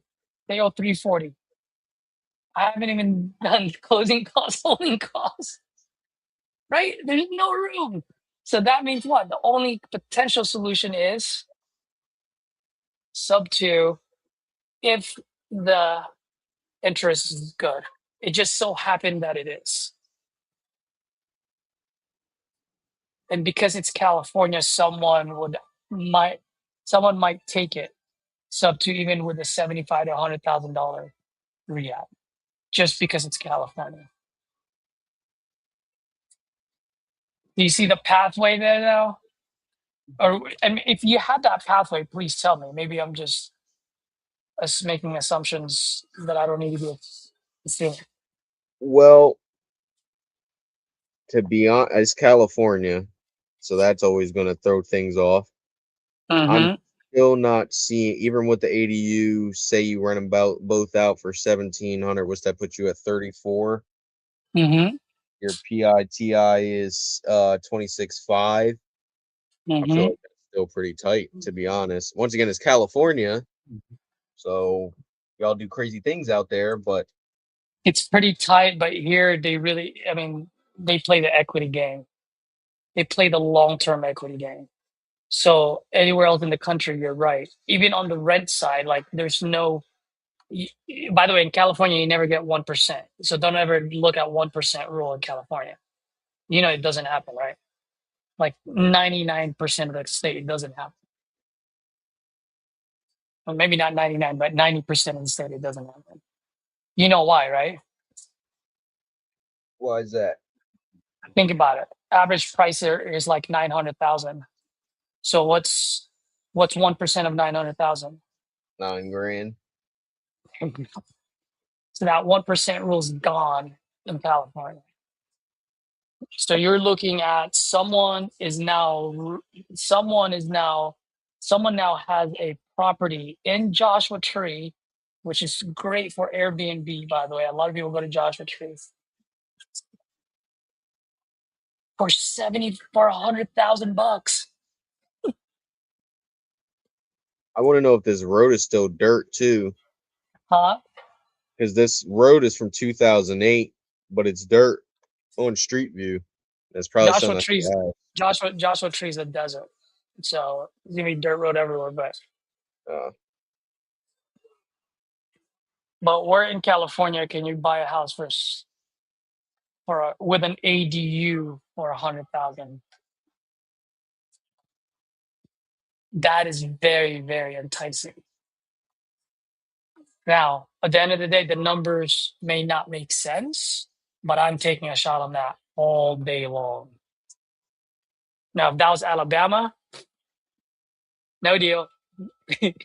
Missouri, no deal. You know what I mean? Mm-hmm. But bro, great call on that one. That was just the only thing that I wanted to say. Is when you do the math in your head, there's no room. So where's the path? Cool, man. I know it's Friday. My brain's fried. I'm so glad I hopped on here. Hopefully I didn't like steal you guys' thunder. You guys are doing such a great fucking job, dude. I'm so proud of you guys. So proud of you guys. Dude, I can't believe freaking Chris called both of them. That was so awesome. That lady, 430, 370. Oh.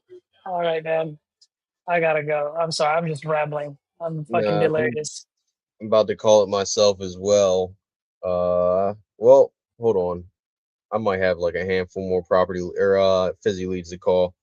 If Ryan's watching this, don't call that lead. That's mine. All right, you can't have that one. Hey, who's Ryan? Ryan Gallagher, because I think he has the same list as me. Ryan Gallagher? Yeah. Actually, no. It's 9 o'clock, and yeah, I'm out too. I got one California lead to call left. You lock that up. You lock that up. I may have virus for you. Okay. Just lock it up, bro. It is, trust me, because of that ADU. Because of that ADU. That ADU changed that call. Now, what should I put? Because she didn't give me a number yet, because she doesn't know what she needs yet. What should I put for payment to seller? Or should I put like contingent on whatever seller needs for community? Or Yeah, I would say have a discussion with her and just say, hey, look, man, here's the thing. We're gonna need to put $100,000 in there. The only thing I can really afford here is put $10,000 in your guys' pockets, and that way you guys can go. Maybe even 20. If I can get that rehab down to 75, I'll give you, I'll give you 20. But if it's at 100,000, I need, like, it's too much.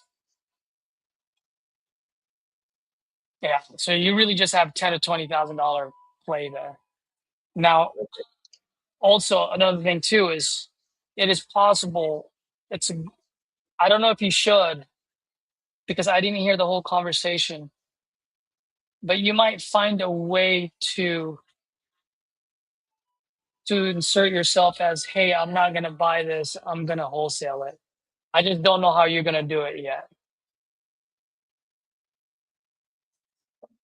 1 second.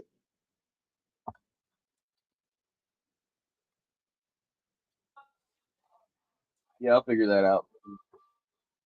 One way of doing it is you can say, hey, I like cash deals. I like to get in, get out. You seem like a really nice lady, but you know what I mean? Like, I like cash deals. So for sub 2 deals, I like to assign this over to an end buyer, to one of my established relationship in California.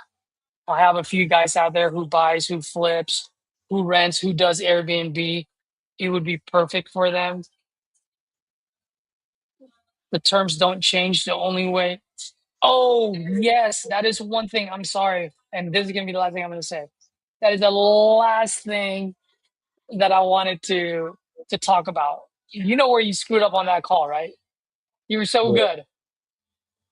When you discuss, if we go in there something else, then we might have to come to the table, renegotiate on time or price. Where are you going to renegotiate? Let me ask you that. That's just habit. That's just habit. That's right. That's right. So you got to keep in mind on that one, right? On that one, there's no room, bro. There's no room. So it's either like, hey, look, if that thing's still 75 to 100, we're good to go. But if we go in there and that thing is going to be like 200,000, I might just have to maybe take a little bit longer time, because I'm going to have to get multiple contractors going to get the lowest, like anywhere, but it's not so much of, I mean, at the end of the day, it's either we rip the contract in half or we're still good. You get what I mean? And so if you notice, if you go back to that, as soon as he said that, he said, well, I don't want to get this, if this and that, if it's not if it's not a confirmed price, right? You had to go through that moment. You didn't have to. It was already done. And you have no room to negotiate. But you're right. It's just habit. All right, bro. You have a good night. I'm out of here. Oh, hey, do you guys want to co-stream tomorrow or no? It's cool with me. I don't see why anybody else would have a problem with it either. Where'd I put my phone? Did you guys have fun last Saturday? I mean, if that was cool with you guys, it's up to you, man. I mean, what's his name? Edward and I are gonna hop on no matter what. So if you guys want to join us, just say so. I'm probably gonna start anywhere between 9 and 10 o'clock my time. So that would be what? 12 or 1. Between 12 to 1 p.m. your time, yeah. Do you guys hop on? Do you guys do it earlier, or is that around what time? No, yeah, that's perfect with me. Because I planned on jumping on at like 12. I'm trying to work on like competent underwriting Saturday mornings, but like 12 to 1 is perfect for me. Sweet. Okay, cool, man. Let's touch base tomorrow. I'm gonna be doing some recording, and then I'll hop on. All right. Bye, See you tomorrow. And for the couple of people watching, yeah, I'm calling it a night. I got one more California lead. I'll dial them real quick. See if we can have another conversation.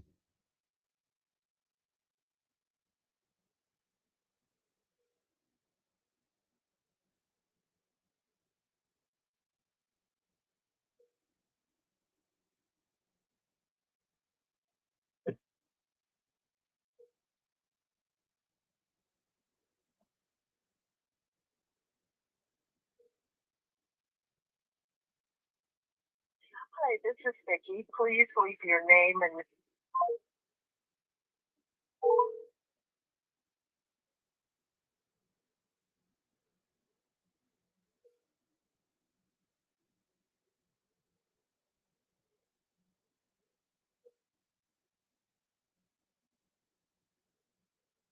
Damn, he couldn't even wait for me to leave a voicemail real quick. Shit.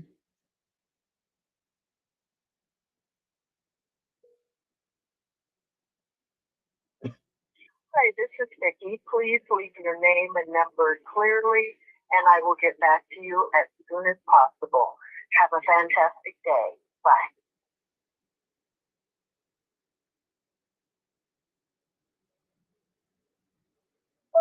Hey, Vicky, it's Mark Watts. I was calling because it looks like you were on my website saying you wanted to sell a property over on Meadow Drive. I am still buying over there, and I'm sure I can help you out, be a solution for you.